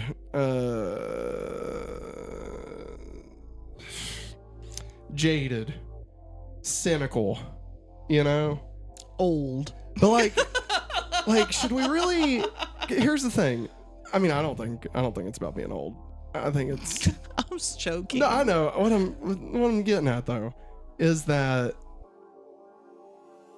this is a movie from a giant corporation being like, hey, parents, you shouldn't let your kids play with technology. They should be playing with the toys that we own the IP for, that we own the licensing on, that you should go out and buy right after this movie because technology's bad. And instead of streaming stuff, you should buy the toys that we own. Like all these Marvel toys and all these Toy Story toys and all these Star Wars toys. If the kids don't play with those, they'll grow up bad. So you need to buy them. You need to buy all the toys that we just so happen to make shit tons of money off of. Like, that's what I feel watching this. I feel like it's, I don't know. I feel like a bunch of boomers got together and was like, I have these fucking kids drinking their $8 coffees and eating their avocado toast. And back in my day, I played with a fucking fork, and it was amazing. And then they wrote this fucking shit. Like, again, I'm assuming by the end of it, you know, leapfrog or whatever the fuck this thing is. Yeah. I'm assuming it turns good. They see the, you know, technology gonna be good and, you know, in use with timing and, you know, the typical shit, right? Mm-hmm. I don't know. Just the idea of, from the get-go of it just being like, oh, no, she was making friends until technology. Now she's gonna grow up and not have any friends because you didn't buy her the toys that are available in your Happy Meal right now at McDonald's. Be sure and scan your fucking app so that you can get your points. But technology's bad. But if it's our technology, it's fine. I don't know. Listen, I'm getting fucking pissed off about this. I can like, tell. I'm glad we're getting another Toy Story, and I hope that it's good. But I've never felt Toy Story was preachy. And this fucking feels preachy, you know? And like, whatever, I love a movie that has a message. I feel like all movies should have a message of some kind. Like, it adds to the depth of it, you know, of making it worth spending time on. Yeah. And like, I don't like the message of this, you know? Like, am I crazy? Am I like way off base here? Like, be honest. Like, be honest. If I'm totally off base, if I'm looking too deep at it, like, tell me. And you can tell me in chat too. I think you're diving in just a little bit too deep. I don't know. You know how I am. I'm going to take things at surface level for right now. Yeah. Until I know more. I mean, it's Pixar. I know. Like, they made a whole movie about dealing with your emotions. Like, this is what they do. Yeah. You know? Geek Ledger says, I'm Gen Z and I'm very anti-technology for kids. At least unsupervised technology. Like, my mom left me alone on the computer with unsupervised and unrestricted internet access. Oh, yeah. No. I agree. did too. It's true. Like, with Viv, she's 5. Like, she has her iPad. But we have it very... Yeah, we have it locked down. She only uses like YouTube Kids with approved stuff. See, here's the thing. I think a lot of parents in older generations like to bitch about, you know, these video games are hurting our kids. These movies are hurting our kids. These iPads are hurting our kids because they don't want to fucking take the steps to make it better for them. Like, if you don't want your kid watching a bad movie, don't fucking let them watch a bad movie. No. If you don't want your kid playing a violent video game, don't fucking let them play a violent video game. If you don't want your kid watching shit they shouldn't watch on their iPads, don't let them watch shit they shouldn't watch on their iPads. And like Henry, we do let him play on stuff. He's 2. Like, he has games and stuff, like the Duplo games and stuff. Yeah. He really likes those. But whenever he gets on it, I do got it access, so he can't just go willy-nilly on whatever. Yeah. So it's tough being a parent right now, I think, in a way, because there is so much out there. I mean, and I know our kids are young right now. No, I mean, I wouldn't say it's tougher than it's ever been. I think you just have to give a shit and do your part. Yeah. And I think when you don't, that's how we end up with shit like what's going on right now. Yeah, you know? That's true. Like, I mean, you know, I think this is maybe like a larger statement here that I'm about to make. But like, I don't think there's anything inherently wrong with the medium of technology, okay, or the medium of movies, or the medium of music, or the medium of video games. I don't think anything has an inherent bad evilness to it, right? Yeah. They're all neutral tools that are used by people. People are the variables that have stupid shit. Yeah. Right? Like, that's where the bad stuff happens. It's not from the thing, it's from the people using the thing. Yeah. Right? And yeah, like, you can make something that's bad. Oh, yeah. Obviously. Oh, yes. You can make something very destructive. And, like, it could be horrible and not good for anybody. But, like, a person made that. Yeah. I don't think that technology in general is just an inherent bad thing for anyone. Like, I also don't think you reach a magical age where your brain is just automatically evolved. No. And like you learned a new skill of computer. Like, you learned skill computer. Matt evolved to level 13 and now he knows computer. Keyboard. Yeah, like iPad. It's on it's kind of on a gradual thing, and I'm honestly, when we first got married, we were talking about like what our thoughts were as far as like kids using technology or kids using whatever, and like one of my things was just I didn't want I just realized it was pause.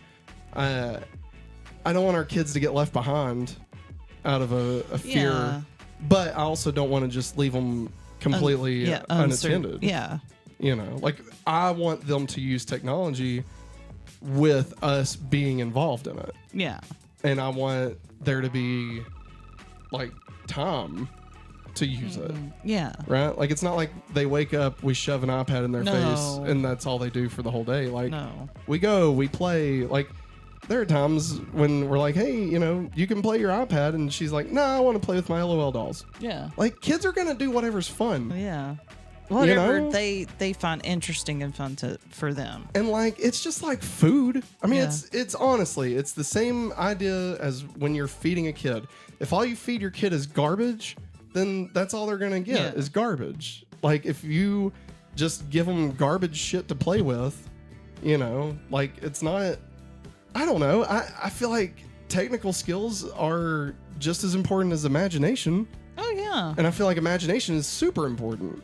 Oh, yes. Like, I feel like it's... To just completely cut off one avenue is... I don't know. And so with this, just coming from the starting stance of technology bad because, there means they're not playing with the toys... Which, again, we own the IP for, and you should buy and spend money. Because if your kid only plays with technology, it'll be the fall of capitalism.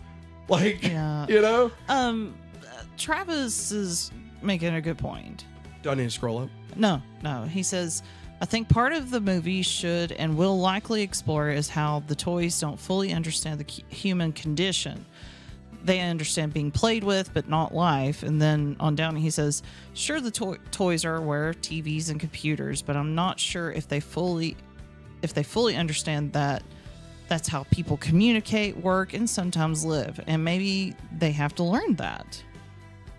I could see that. That'd be cool. The more and more I see the trailer, Bonnie gets that lily pad because the other girls have them. Yeah. So, I mean, maybe she does make friends because of that. But I think there's definitely going to be a moment where there's like a positive use of technology. Yes. And then it's like they come to an understanding of some sorts. Yeah. They like she downloads Disney Plus or something. Yeah.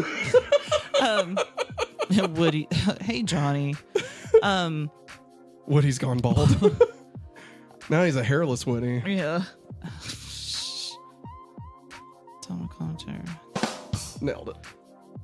I mean, there's going to be a lot of good points about technology and stuff. I do want to scroll up and cover Geek Ledger's comments. I see he's got a few in here, but you can keep with your thought. Sorry. I think there's going to be...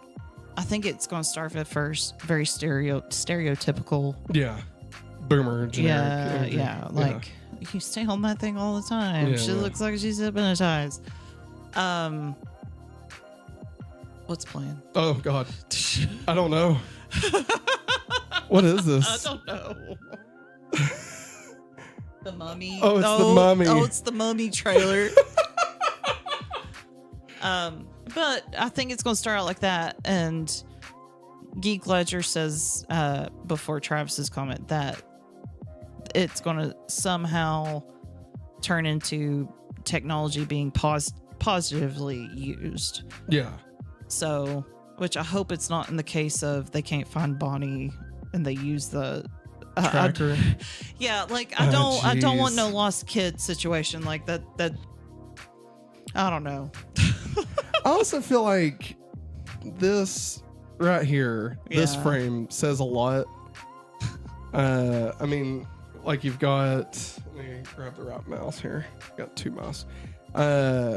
Like obviously you've got Bonnie laying here. The vacuum, also technology, is bumping up against her. Right. You got Jessie and Bullseye like hanging out, watching. And then you got Dad over here just scrolling through his fucking TikTok or Discord or whatever, right? Yeah. Oddly, no TV right here. Unless we just can't see it. Like maybe it's like over further. The fireplace. Oh, or something. like maybe it's up there. Yeah. Okay. Yeah. I could see that. But like, I feel like that's pretty telling as to what we're looking at. As far as like, you know. Yeah. The plot. There's another shot I was gonna try and pull up. Yeah, there's her on the bed. I feel like there's one at like nighttime. I don't know. Maybe I'm wrong. I don't know. I might be wrong. Also, you know, they didn't buy like a good tablet.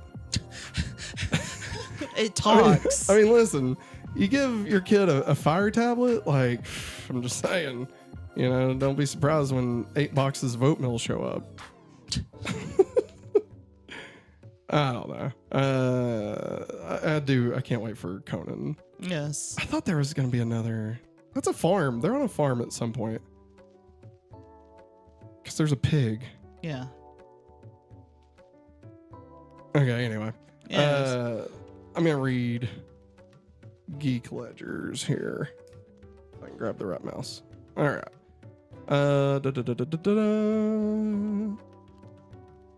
He says, unsupervised, like my mom left me. Okay, I remember that one. Like, my future kids will not be allowed to use technology unless I or my future spouse is in the room. I'm not going to be a dictator because deserve both physical and digital privacy, but also rules. Nah, for sure. Oh, yeah. 100%. Geek Ledger says, this is why I think we need to get rid of the rating system for all media. Encourage parents to actually participate in their kids' media consumption. Geek Ledger says, like, books don't have an age rating system. Why should movies, TV, games, or music? I do think they could have a timely commentary where the toys have to teach Lily to respect privacy and actually be healthy for Bonnie. Like, Lily has to realize her programming that wants to get kids addicted to scrolling through a feed and listening and talking to kids to manipulate them, so it needs to try to help Lily. Yeah, I could see there being things in that area. I'd be surprised if we go full full educational switch, if that makes sense. Like, I mean, don't get me wrong, I hear what you're saying. I feel like story-wise they could go that way. I just feel like, based off of other things that like Bob Iger has said in the past, and their hesitance to get involved in things of leaning one direction or the other, I feel like this is going to end up being a bit more generic than like an actual, like, you know, I mean, I could be wrong, could totally be wrong, you know, it could surprise me. I just feel like instead of I think it'll be more of like we can all get along type messaging, other than actually like, here's what we can do to actually work together to better society, or, you know, within the context of this. Geek Ledger says, I mean, some families are weird, JK, and don't have a TV in their main guest area. Like they have one in the secondary den, office, and bedroom, but not in the main room for entertaining guests. Yeah, no, I agree. I just meant like it's funny if the point is like to show technology, you know, in like a subdued lifestyle, and like not have a TV there. Travis says they're going to wait until Al eats a bunch of cheese puffs and toss the tablet under him as he sits and he farts on it, and that's how they defeat it. I do think, kind of going back to the age thing real quick, the rating, I can see where you're coming from. I don't disagree as far as like the main goal obviously being getting parents more involved. Totally agree with that. Yes. That said, I do think that there is the rating system can be a useful tool as long as parents and other people actually pay attention to it. I feel like if you remove that altogether, that you're just asking for things to be harder for everybody. As far as like books don't have ratings, I mean, that is an interesting take. I've never thought of that. I guess mainly because at the end of the day, you can look at a book and see letters and words, but you don't see like a visual representation of it. And like a child, you know, a child's going to dodge a very young child is like, going to dodge a book that has no pictures. Well, like not even that, but like if we showed a book to Henry, like if I just opened up Lord of the Rings and showed it to him, like he's not going to have an understanding of what he's saying, right? Like comprehension of the letters and you know, them making words and stuff, right?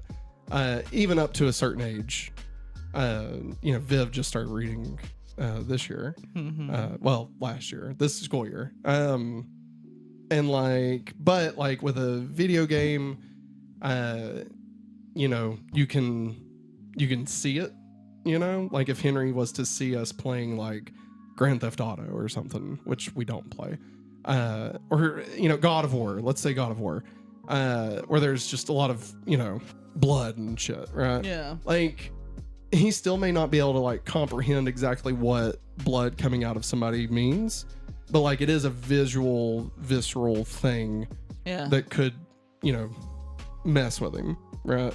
Yeah. Like, I wouldn't take that chance, obviously. Yeah. Whereas, you know, just seeing words. Same thing with movies. You know, you watch like fucking Pulp Fiction, like we were talking about, you know, in front of Henry, and like, you know, just that stuff's not good. Songs having ratings, I mean, it's more of like mature or not mature, just, right? Like parental advisory or not. And explicit, like explicit lyrics. And I feel like, I guess at the same time, like again, you're audibly hearing, like you don't have to learn how to hear, if that makes sense. Yeah. You have to learn how to read, but you don't have to learn how to see or how to hear. Your comprehension might have to like catch up to what it actually means and like how you can interpret that. Yeah. But like you're still ingesting whatever is being played or viewed or you know. So like even if you don't understand it, you're still taking that in. Yeah. And so I think that's how I would say the age thing being more appropriate for like more visual, audible media. As opposed to like books. That said, though, I mean, I feel like there could be a much stricter app rating system. Yeah. I mean, maybe this is, I don't know, this might be, I don't know where this falls on like the political spectrum. But like, I feel like, I mean, it's hard to say now what I like. I was going to say, I feel like having like a regulatory system in place to help protect kids is a good thing. But at the same time, if the people who are regulating it suck ass, then I don't know if I want them making decisions for stuff like that. You know what I mean? Yeah. Like, you know, it's almost like you have to have faith in people wanting to like protect children. And I don't have faith in the people that are in government right now, that being at the center of their desires, if that, you know what I mean? Yeah. Especially with some of them files popping out, you know, just saying. And that's on both sides. Yes. Though obviously there's one big orange piece of shit that is all over it. So I'll leave that at that. Yeah. Let's see here. Travis. The idea of seeing videos of these toys moving and talking, then cutting to Sid picking up his kid from school, then showing him the screen and him flipping out would be perfect. Yes, that would be perfect. Bob Chapek was not a good businessman, but props to the dude for standing up for his beliefs. Dude, absolutely. Dude was ready to go gloves off to protect the LGBTQIA plus kids, and I respect 100%. Yeah. 100%. Not to get too political, so I'm just going to leave it at that. No, dude, you're right. You're absolutely right. Yes. That's the thing is like, yeah, Bob Chapek definitely made some missteps on the business side, but yeah, him standing up to that fucker in Florida, I can't think of his name. DeSantis, I think. DeSantis, yeah. I think that was it. Man, he really dropped off the face of the earth, didn't he? He did. Well, he pretty much got. I think he's just gone. Yeah. Well, after everything, yeah. But yeah, I mean, I loved that, and like that's the way it should have been. And honestly, Bob Iger. I used to love Bob Iger, but the shit that he's pulled recently, especially with like Kimmel, like them pulling him off because of like the jokes that he made, like just honestly, just him bending the knee to government and fascism is enough for me to just be like, man, fuck Bob Iger. Like it sucks. Travis says, I feel like Stinky Pete would be in those files. Geek Ledger says the teddy bear Lotso. I'm sorry. And Toy Story 3 would have been too. No, hang on. You can't just say, I feel like Stinky Pete would be in the files. And he would be. And us just move on to the next comment. Like, no. Well, I wanted to just read them both. Hilarious. That's hilarious. That shit about, like, I swallowed a gulp of air. Oh, boy. And it hurt. I bet it did. But, I thought I heard something. Dude, that shit was fucking funny. That shit was hilarious. Okay, sorry. The teddy bear in Toy Story 3 would have been Lotso. too. Lotso, Stinky Pete. Yeah. I mean, Stinky Pete even like, I feel like those. Remember in the bloopers when he has all the Barbies? He's like, hey, come back to my trailer. Yeah, a lot of people have been talking about that. Yeah. Which Kelsey Grammer sucks. Yes, he does. And it sucks that he sucks. Like, don't get me wrong, Frasier was whatever, but like, he's Beast. Yeah. You know? And like, it's great to see Beast, but like, fuck Kelsey Grammer. Yeah. Best thing he ever did was when he fell off that stage and said, good Lord. I think from Toy Story 4, the puppets, the weird puppets. Like, Key and Peele? No. They look like the ones from Goosebumps. Oh. I feel like they would be part of it. Yeah. Dolly has glasses now. Who's Dolly? If they show her again, the purple hair next to the Triceratops. Oh yeah, which is also Louise Belcher, Mr. Prickle Pants. Yeah. Oh yeah, who's the unicorn? Do you think? Oh, it's Seth Rogen. Isn't it Seth Rogen? I'm pretty sure. I think you're right. To be real, I feel like Al would end up in a room with Chris Hansen, but it's Ham dressed as him. Chris Hamson. Come the fuck on, Travis. Fucking honey. Points. Travis. Points to Travis. I feel like Travis needs to make a movie or something. Geek Ledger drops in and says ESRB does app ratings now. I didn't realize that. Like, is it just for games or do they do like all like Facebook and shit? I'm curious. Like, I know that like Apple, we try to keep things in Apple ecosystem because it's just easier on my brain if everything just works together. But like I know that they have like ages like listed on apps. But like, you know, I didn't know if that was like an official thing or something that the apps support, like that they send in, or if Apple goes through it and vets it or what. I had no idea. What? It's Jeff Garland. Oh no. He's bad. Yeah, he's bad. Oh, I'm so yeah, that's why they sorry. kicked him off the Goldbergs. Is he still in this? I don't know. Surely not. Surely he's not still in it. I'm looking. I mean, they do still have Tim Allen's ass on here. Yeah, they do. It's just another fucking... Like, and that's the thing. Sorry, going back to Bob Iger and Bob Chapek, sorry. Like, seeing Bob Iger be as non-confrontational, we'll say, leads me to believe that this movie isn't going to take a hard stance one way or the other. Like, I feel like it's going to end in a, you know, hey, technology can be good if blah, blah, blah. But, like, we also need to support creative play, blah, blah, blah. Okay, bye. And, like, I feel like that's where it's going to end. Somewhere where it's just like that everybody gets along. It'll be the least offensive path to the end is what I feel like this movie's going to do. And, I mean, he was the one that was like, hey, we're greenlighting 8 sequels now. And we're, you know, and he's like, I don't want any of this Wonder Man shit. Give it one day. That's all it gets. Fucking Wonder Man was awesome. Wonder Man was fantastic. I mean, let's not, you know, Ironheart gets a 1-day release. Wonder Man gets a 1-day release. Yeah. Like, I'm just saying, the fact that they're just doing a lot of, you know, not pushing anything that's gonna, you know, touch anybody's toes.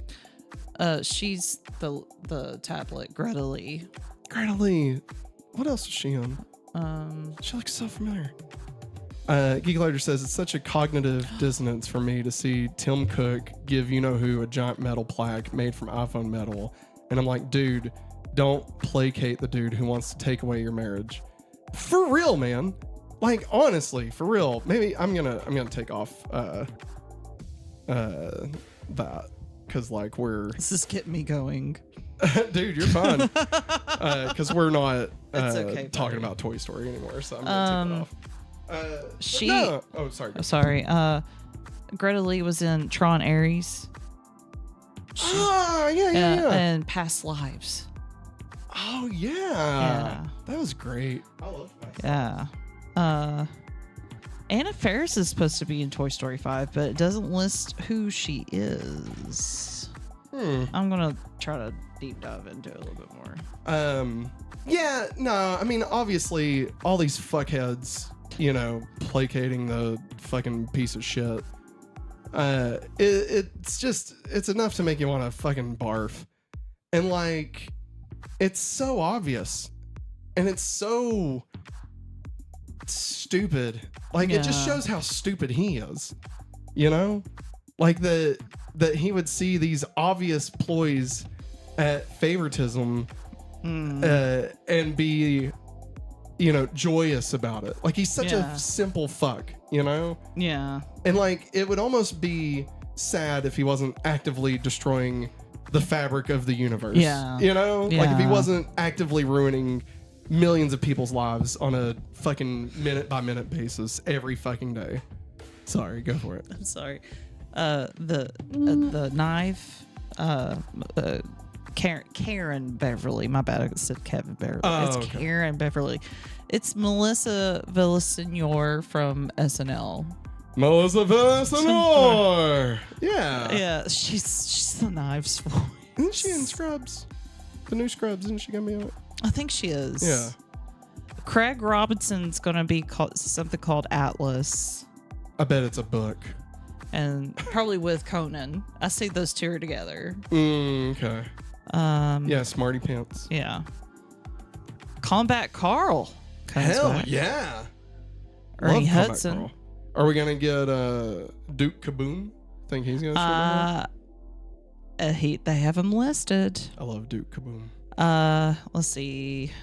Travis says, I hope we see the green aliens and the toy soldiers again. Well, it did show. Is the toy soldiers, is that Combat Carl? The toy soldiers, those are the ones that came out of the bucket. Oh, like the army men. Yeah, the green guys. Yeah. Now, okay. I'm pretty certain I saw one of the green aliens at the beginning of the trailer at the wedding. The three of them were standing by Mr. and Mrs. Potato Head. Yeah, because that's their babies. Yeah. Also, Mr. and Mrs. Potato Head, of course, have new voices because... Oh, yeah. Those two passed, but Jeff Bergman and Anna Vacino is Mrs. Potato Head. Well, there you go. So, any word on what's his name still being a part of it? He is. He is? So. Wow. Yeah. I mean, whatever. I'm pretty certain, unless wait. I'm pretty sure it was during like the Me Too stuff. Yeah. Is what happened with him. They don't have him listed on IMDb, so maybe he just maybe the character doesn't talk. Maybe. I feel like they did that with something else. Or but Bonnie Hunt comes back as Dolly. Oh yeah.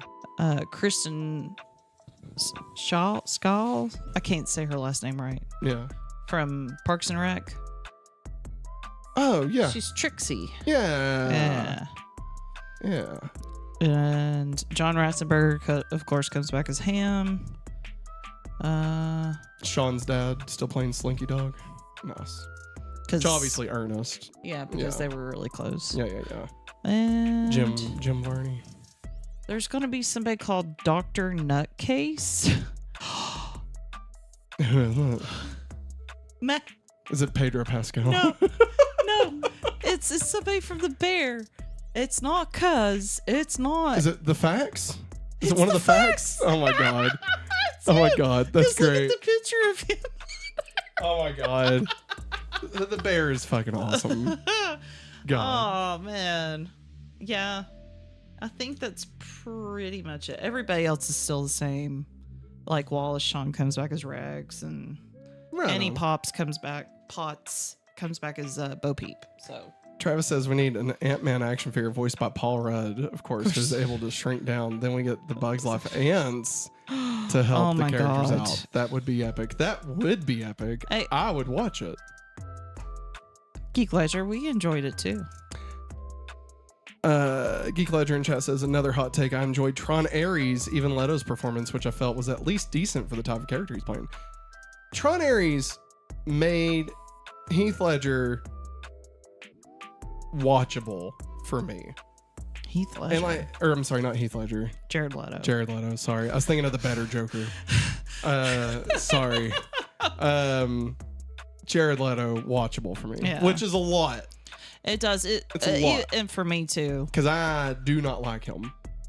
Even on a person level, he's bad. Yeah. Like I may be misremembering this, so y'all feel free to correct me. I don't want to spread bullshit. But like, I'm pretty sure when he was playing the Joker, he sent like used condoms to people. Yes. Because he was trying to be in character, and it's like, fuck off. No, Heath Ledger didn't do crap like that. No, Heath Ledger was skateboarding. I'm joking. That was a photo edit, Photoshop. Geek Ledger says it does say something though that Leto's best performance is an AI robot discovering emotions for the first time, and also that is very true. I will say. And I mean, I know this movie's been a few years back, but him and Matthew McConaughey in Dallas Buyers Club. Yeah. Really good. I've never watched it. Really good. He got nothing Jared against Leto. it. No. Jared Leto got scary skinny for it. Yeah. But that was really good. Yeah. But like as the years went on after I watched that movie, I'm like, what's he doing? Yeah. I reach around. I would. Yeah. Travis talking about Ant-Man being in Toy Story. Like, they could do some fun stuff like that. Yeah, they could. And I feel like that would be a more. I wish they would show a kid's room with a Darth Vader and a bunch of stormtroopers. Yeah, like, that's what I want. Like, I feel like you could do a Toy Story universe movie. It could even be called Toy Story, like, but it's not a remake of the first one. No. Like, and it's just a bunch of different toys and like Toy Story Wars. No, but like, you know, you get a lot of like those Lego cartoons they did with like all the princesses coming together, right? Like, or Wreck-It Ralph 2 when all the princesses come together, right? Like, I feel like you could lean into that. The way that, you know, they used Totoro, but it was a toy of Totoro. It wasn't actual Totoro.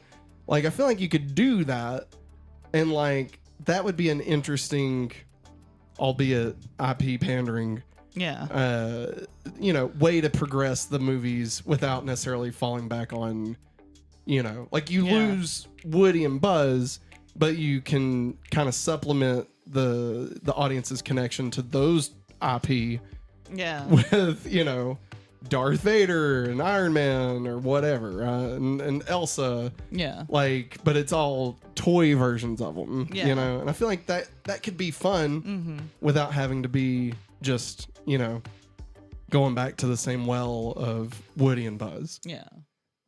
I don't know. I feel like I would be more interested to see that than, let's figure out a way to get Woody back into the story again. Lord. I'm just glad it is going to be a little bit more centered on Jessie, because for sure. Yeah. She deserves her flowers, I think. So. Yeah. I mean, I totally agree. I loved Bo Peep getting a lot of playtime in the last one. I love that she was like missing her arm, and like that was just a part of her character. Yeah. Like I love the steps they took in the fourth one. I thought there were some good swings. Yeah. And just it's I would like to see, like, I understand the argument for original movies don't get enough people to watch, and that's why they keep going back to sequels and doing stuff like that. And I can understand that, but at the same time, I feel like there is a way that you can still tap into that audience without having to just, I feel like we're on the verge of Disney becoming like Disney 2003. Oh no. Where it's like, and even Pixar becoming Disney 2003. Oh no. Where it's like, it's The Wild and like Chicken Little and Meet the Robinsons. No, I know, but compare that to Beauty and the Beast and Aladdin and The Little Mermaid, Like, there's a vast difference. The Lion King, right? A vast difference there. Yes. Or even I agree. Finding Nemo and The Incredibles and Cars and Ratatouille and Up. And now we've got Toy Story 5 and Cars 5 and Monsters 5. I'm joking. Like they've done some other stuff. Yeah. But like, I don't know, it feels at a certain point, this is a way larger topic that I shouldn't even dip my toe in. But like, at a certain point, there's no new nostalgia to have because nothing new has been made. So what nostalgic pandering can they do if all we do is remake the old stuff? Like, which I'm not against, but like, you still have to supplement that with new things because eventually you'll run out of old stuff, and you can't just keep remaking the remakes. Like when Viv gets older and has a kid, are we going to be seeing a new version of Lilo and Stitch? Like, you know what I mean? Yeah. Is it going to go so full circle that they're like, and now we're animating all the live action movies? It's like, I mean, it doesn't sound that bad, if I'm being honest. Would I watch an animated version of the Apple Dumpling Gang? Maybe. Maybe be a little bit more enjoyable. Right? I don't know. Would I watch a Pixar version of Mary Poppins? Maybe. I mean, I wouldn't say no. I wouldn't say yes. But like, what... Would I like to see an animated version of Dick Van Dyke from Mary Poppins? I would. But see, that's AI. And I'm not even gonna go into that area. No. Let's see here. Matt ZR says, read up on what Jared Leto did. I'm sick to my stomach. Sorry, man. Sorry. Thank you for double checking. I'm assuming that means that what I said was partially right. I think he also sent like some dead animals or something. Yeah. Travis says he gifted ammunition, a pet rat, a snake, and a few other things that I think were actually just playful gifts, and the media blew it out of proportion. Yeah. But usually there's a reason behind them blowing it out of proportion. Well, I mean, sometimes they also just bullshit. Travis says, I want to see AI used for good, like Matt creating that interaction between Al and Chris Hansen.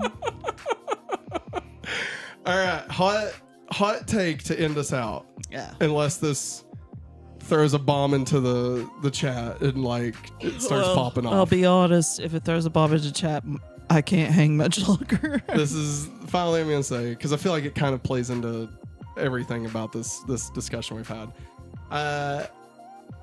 To an extent, I feel that AI is like a neutral tool that can be used poorly.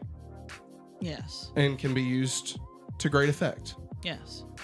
The original use case for these large language models, the LLMs, was to do like medical research, right? Yeah. Like, hey, we could put all of medical research into this and talk to it and learn and be able to, get this information quicker and save people's lives, right? Yeah. And then they were like, hey, we have to be able to make money off this.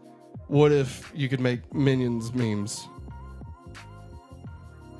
Right. What if we threw some ads in along with it? Yeah.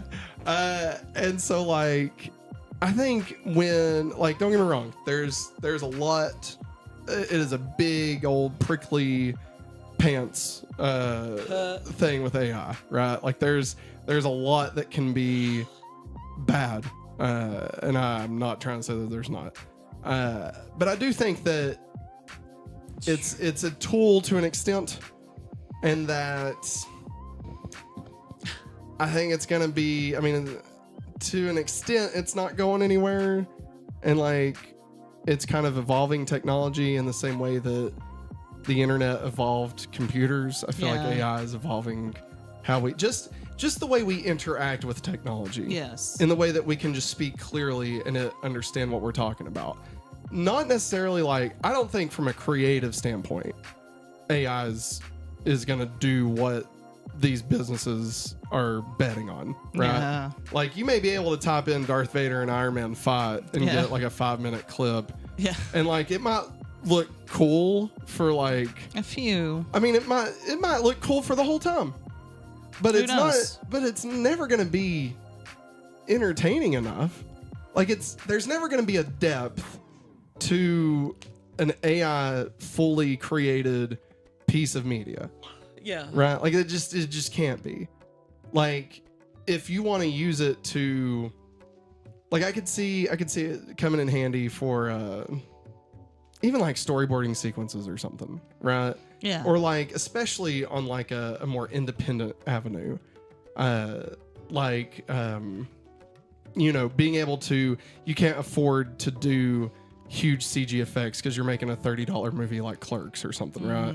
But like, if you could have this one transition to really capture the creativeness, that you're wanting to express, but like you just can't financially afford it because capitalism and all the fucks have made it impossible to afford anything, let alone for you to have any money to be able to pay for anything. I don't think it should replace artists, obviously, and I don't think that stealing from artists is the way to do that, obviously. I think that it goes without saying, but it should be said because it's often not said. So but obviously it shouldn't be stealing from artists.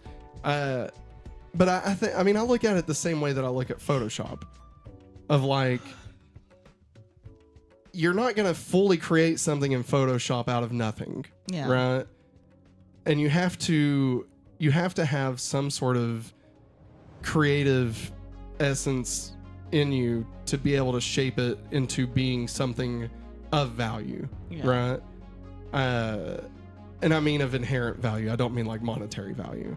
I think AI is basically the same thing, of like, you can put into it to be able to get something out of it and use that to supplement and to help you reach a creative end. Yeah, I think that can be useful. I don't think that you can just say, make me a Star Wars and like it give you anything that would be worth someone paying $30 to go watch in a theater. Yeah. And I think anybody that thinks that that's going to be the case is just playing themselves. Yeah. I mean, it's the same thing that they said when fucking Pixar first came on the scene, that it was going to destroy animation. Yeah. You know, that like, oh, you can just punch a number and you got a whole animated movie. And it's like, no. And they're like, more to they're it. like, no, artistry is using a pencil and a piece of paper. Like, you can't make an animated film without that. But you can't tell me watching Up or Toy Story or Bug's Life that there's not fucking heart and soul poured into that, right? Mm-hmm. Again, because those artists put that heart and soul into it. I don't think you can put heart and soul into a prompt, but I do think that you can use those tools to enhance your own creative needs, if that makes sense. Again, I'm not saying make paintings and, you know, video clips. I'm not saying do any of that, but I think especially from like an analytic point, of like just being able to punch in, you know, some spreadsheets and be able to figure out some kind of knowledge to be able to use that. Like, I see AI being more useful in that and kind of closing the gap between those with knowledge and those without knowledge, in the same way that the fucking printing press did, right? Like, we can't as a society complain that college is too expensive and we go into massive debt to go to college, and yet also complain that we've made systems to make it easier for people who have not been to that level of learning to now be able to interact with that. Yeah. With that same knowledge, right? Yeah. Like, it closes the gap. And I think that that's good. Like, again, I don't think it should replace creativity, but also, like, if I'm trying to learn a fucking spreadsheet for fucking capitalism, like, fuck. Yeah. You know? Make that shit easy on yourself. Like, I don't know. And does it suck for the people who, like, went and got a degree in spreadsheets? Yeah. I'm being a bit glib here, but, like, you get what I'm saying. Yeah, I know. You know, like, every technological advancement has short-ended somebody's, you know, mastery. Yeah. That's just the way that technology progresses. Yeah. Right? The first factory, you know, made people regret mastering the craft of, you know, fucking wood. Carving. Yeah, you know what I mean? Like making cars, right? Like the first Ford factory.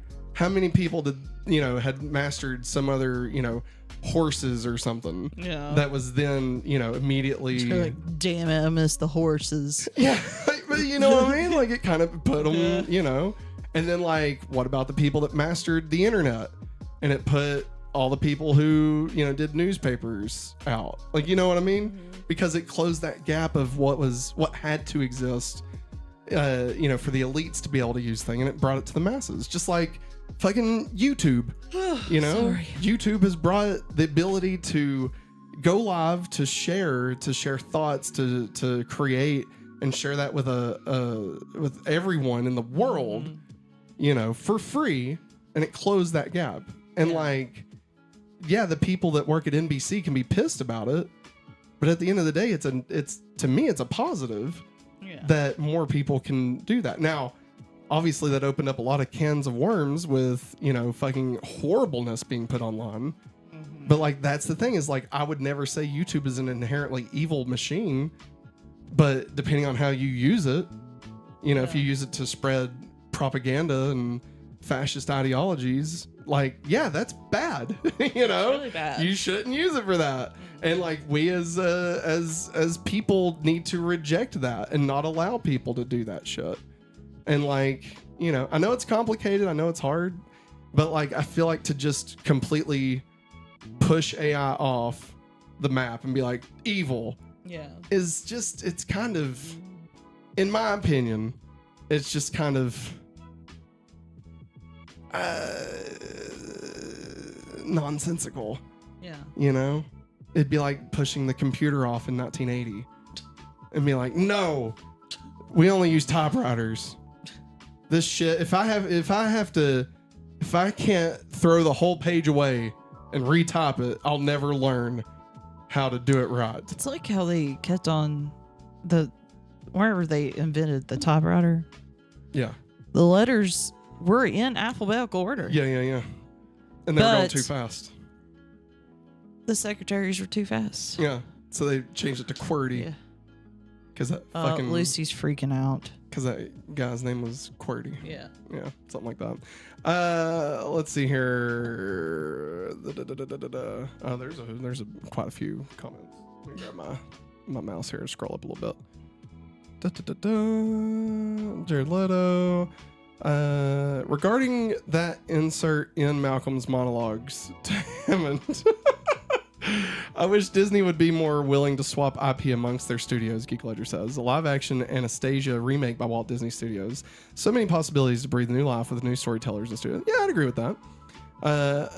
Yeah, and there's a lot from Fox Animation that could be, redone either in live action or even just in Pixar or CG to be made better, I don't know if they'll ever touch Anastasia because there's so much crap with the Romanov royal family from back in the day. So I barely remember the movie, to be honest. I mean, don't get me wrong, I love that movie, but was it Don Bluth? Yeah. Okay, yeah. That was probably he made some really good ones before all that, but I think that's one of his best films. Was We're Back a dinosaur story? Was that his? Yeah. What about the Page Master? Page Master. Let's bring the Page Master back. Let's remake the Page Master. Let's do the Page Master. Bring back Macaulay Culkin as the dad. I was gonna say the wizard. Like the let him be the wizard. Yeah, I was supposed to say librarian, the Doc character. Well, what? Christopher Lloyd. I was supposed to say just bring back Christopher Lloyd. Here's what you do: you remake. This is what you do. Okay, this is real IP leveling here. Okay. Yeah. You do the Page Master, but it's Goosebump books. All right. Think about it. Kids gotta go through fucking Night of the Living Monkey or whatever. Agreed, Geek Ledger. Imagine if during The Mummy 4 we got a cameo from Nicolas Cage and his own great grandfather from National Treasure. That stuff would be cool. Yeah. My response to that, that was very half-hearted. I'm very sorry. Yeah. Geek Ledger, that would be cool, but The Mummy's Universal, National Treasure is Disney. Yeah. Travis says they made peace for the Incredible Hulk, so maybe they can again. Travis, I'm gonna stop you right there, bud. They fucking hate that deal with that the Hulk has to be placated by a fucking universe. They hate that shit. Let's see here. Matt ZR says didn't see this going for 2 hours, but should have expected it with how wild this gets. That's right. Hey, you never know when we start going down. Blame Toy Story. All right, this shit was fine time-wise until we started talking Toy Story, and then fucking we went everywhere. Geek Ledger says, and Disney didn't license it themselves. Marvel did, and Disney inherited the Hulk deal when they bought Marvel. Yeah. Geek Ledger says, AI news recently. The AI generated intro to Secret Invasion was deemed legally public domain. The show around it is okay, but not the opening credit sequence because AI cannot be copyrighted. Yeah. That is interesting. I didn't think about that. And I will say, that sucked. And not just the AI opening. Secret Invasion was bad. That was not good stuff. Just not good. Oh. But you know what? Actually, I like that. I think that, Maggie, what he just said, what Geek Ledger just said, I think is the perfect way to handle AI art. Okay? I think if you make all AI art public domain, it removes the monetary value of it, which then removes the unnecessary stealing of people and their work and replacing artists with. I think that's how you do it. Like, sure, you want to fuck around with AI and make shit and that's fine. It's public domain, but you know, whatever.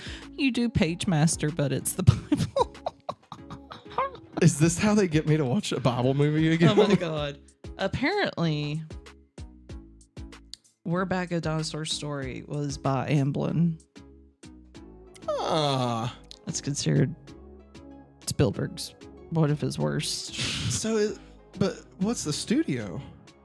They called it I mean, I guess Emblemation. That's what they called so maybe Amblin just self-released it and everything. I mean, they might have. Might have. I mean, they had the money, I'm sure.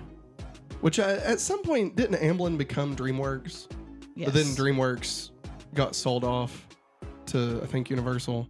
Yes. And then now Steven Spielberg's back using the Amblin name. It didn't become DreamWorks. It's not like it converted to it, but like he dropped it in favor of using DreamWorks, which was a production company that he had co-created with other people. I think Stan Winston, was involved with DreamWorks. Yeah. Could be wrong. Geek Ledger says, like a Guardians movie made by Lucasfilm or a Boba Fett movie by Marvel Studios. No, I agree. Dude, put the shit together. That's what we're gonna have to do at some point, right? I mean, if these epic crossover movies start fizzling out, then like you gotta start mashing IP together. I mean, that's the next level, right? Like a shared universe, but then you gotta take it to a shared multiverse. Oh, okay. Steven Spielberg's animation studio, Emblemation, and distributed by Universal Pictures. Okay. So they did the distribution. Yeah. Doesn't mean that they own it at all. But Amblin probably owns the copyright to it. Yeah. For some reason I was thinking it was a Fox movie, but that makes sense it'd be Universal. Yeah. He was up Universal's ass for a while. Quite a while. Yeah. Quite a while. Travis says Secret in Venus is what I call it. It was rough. It was not good. I was not a fan. I hate to God, Lou. Hate to give you some bad news, but I have bus duty in the morning. Yeah. We need to go to bed anyway. Everybody, this has been fun. Thanks for hanging out. We appreciate you all. Appreciate the discussions. That's for you, the audience. But we will be back again next week. I'm gonna say probably just Smallville and maybe like an additional stream. As of right now, I believe the anime shows, what I'm aiming for is the launch of Hopefully Anime, our new second channel. Look it up. It's not started. You can't find it right now. It's not out there. It's gonna be March 1st. We don't have a leap year this year, right? No. Okay. It stops at the 28th. So, because we were going to do February 1st, which was a Sunday. So March 1st will be a Sunday. So the idea is we launch Hopefully Anime on March 1st with 3 videos. 3 videos total. 1 Digimon, 1 Sailor Moon, and 1 explaining what Hopefully Anime is. Okay. And then it's just, they're going to be kind of like segments from older podcasts cut into short form videos to kind of give people a taste of what Hopefully Anime is. Then DigiGamer8 says bye. Well, Later, DigiGamer8. And then on Monday, so Sunday's those videos. On Monday will be Digimon podcast. On Tuesday will be another video, short form video, either Sailor Moon or Digimon. And then Wednesday will be a bye day. Thursday will be, and I may have these mixed up a little bit, but Thursday will be Sailor Moon live like normal. Friday would be another video that'll be like Sailor Moon or Digimon, just depends. And then there'll be shorts all that week. They call this the wall, is what they call it. It's called a content wall. So it's where you launch a channel with enough content so the system can kind of learn your viewers. Like if you just give them one video and somebody finds it and then they want to watch more and there's nothing else, then they may not see you again. But if you give them enough videos to be able to like do it. Yeah, then YouTube's like, oh, hey, they watched 3 of their videos, like their retention, blah, blah, blah, right? Yeah. And then it reminds them to do it. So that's the plan. And then going forward from that would be basically that weekly structure of live podcast, short form video, live podcast, short form video with shorts filling in. At a certain point, when we have that up and going and it's all good, at a certain point, we're going to add a third video on Fridays that'll be like a one-off talking about an anime of some kind. Could be like a long form, or I'm sorry, like a series long talk. I'd love to do a video about like Your Name. About Maggie. About Maggie, yeah. You know, or like a Studio Ghibli movie, or Studio Ghibli as a whole, or I think doing a video on K-pop Demon Hunters would be cool, even though that's not like anime, strictly anime. But you know, I want us to feel free to kind of play around in that area. Like I feel like possibly, I don't know, we could maybe do a Power Ranger video, but I could also see that fitting this channel more. Yeah, because it's a retro superhero thing. So I don't know. That's the plan. That's the plan. So next week we'll be back for Smallville on Tuesday. We may do an additional stream next Thursday like we did if there's something to talk about. Or there may be just regular videos. I'm trying to get videos back into the pipeline.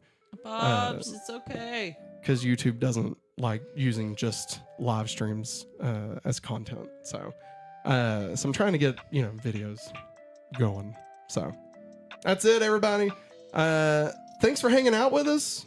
This is always fun. Always a blast. I loved the conversations we were getting into. I love it when we, you know, can go a little bit deeper on some of the stuff, especially with the chat. You know, like y'all are always so respect. It's respectable. Thank you. Towards us and with each other, and it just, you know, we can't always find that everywhere. So I really appreciate everybody that was dropping in the chat today. Travis says, great stream, guys. Thank you so much, Travis. And thank you again for that super chat. That was awesome of you. Really appreciate that. Geek Ledger says, I wasn't really thinking the IP crossover route, just letting Lucasfilm play in the MCU sandbox and Marvel Studios stick a toe outside the Marvel character's doorway. Yeah, no, I get you. I think at a certain point, you know, I think we're either going to see it escalate even larger to include multiple crossovers that are outside of universe, like even as far as like a DC Marvel crossover of some kind, which is crazy. But I mean, Who Framed Roger Rabbit exists. So I mean, there is a way. Yeah. It would be crazy, but there is a way. But I think we're either going to see an escalation of that, and then I'm saying either, but I think what will happen is we'll see it escalate with, you know, less return, and then we're gonna go back to simple character-driven one-off stories that are not even like in an IP. I mean, like, I think we're gonna see the rise of, you know, first-time stories or whatever outside of a shared universe. I think eventually that's where we're heading back to, because it's just getting to the point where it's just, you know, it's cyclical, you know. That's it. Matt Zero says, can't wait for the big ep of Smallville season 8 in a couple weeks. Oh yeah, a couple weeks. It's the mid-season premiere. So we've got the next one, which is the mid-season finale, and then the one after is mid-season premiere. Whew. So good, so good. The next one's really good too. That's gonna wrap it up for us, everybody. Thanks for watching, and as always, have a hopefully awesome day. Bye.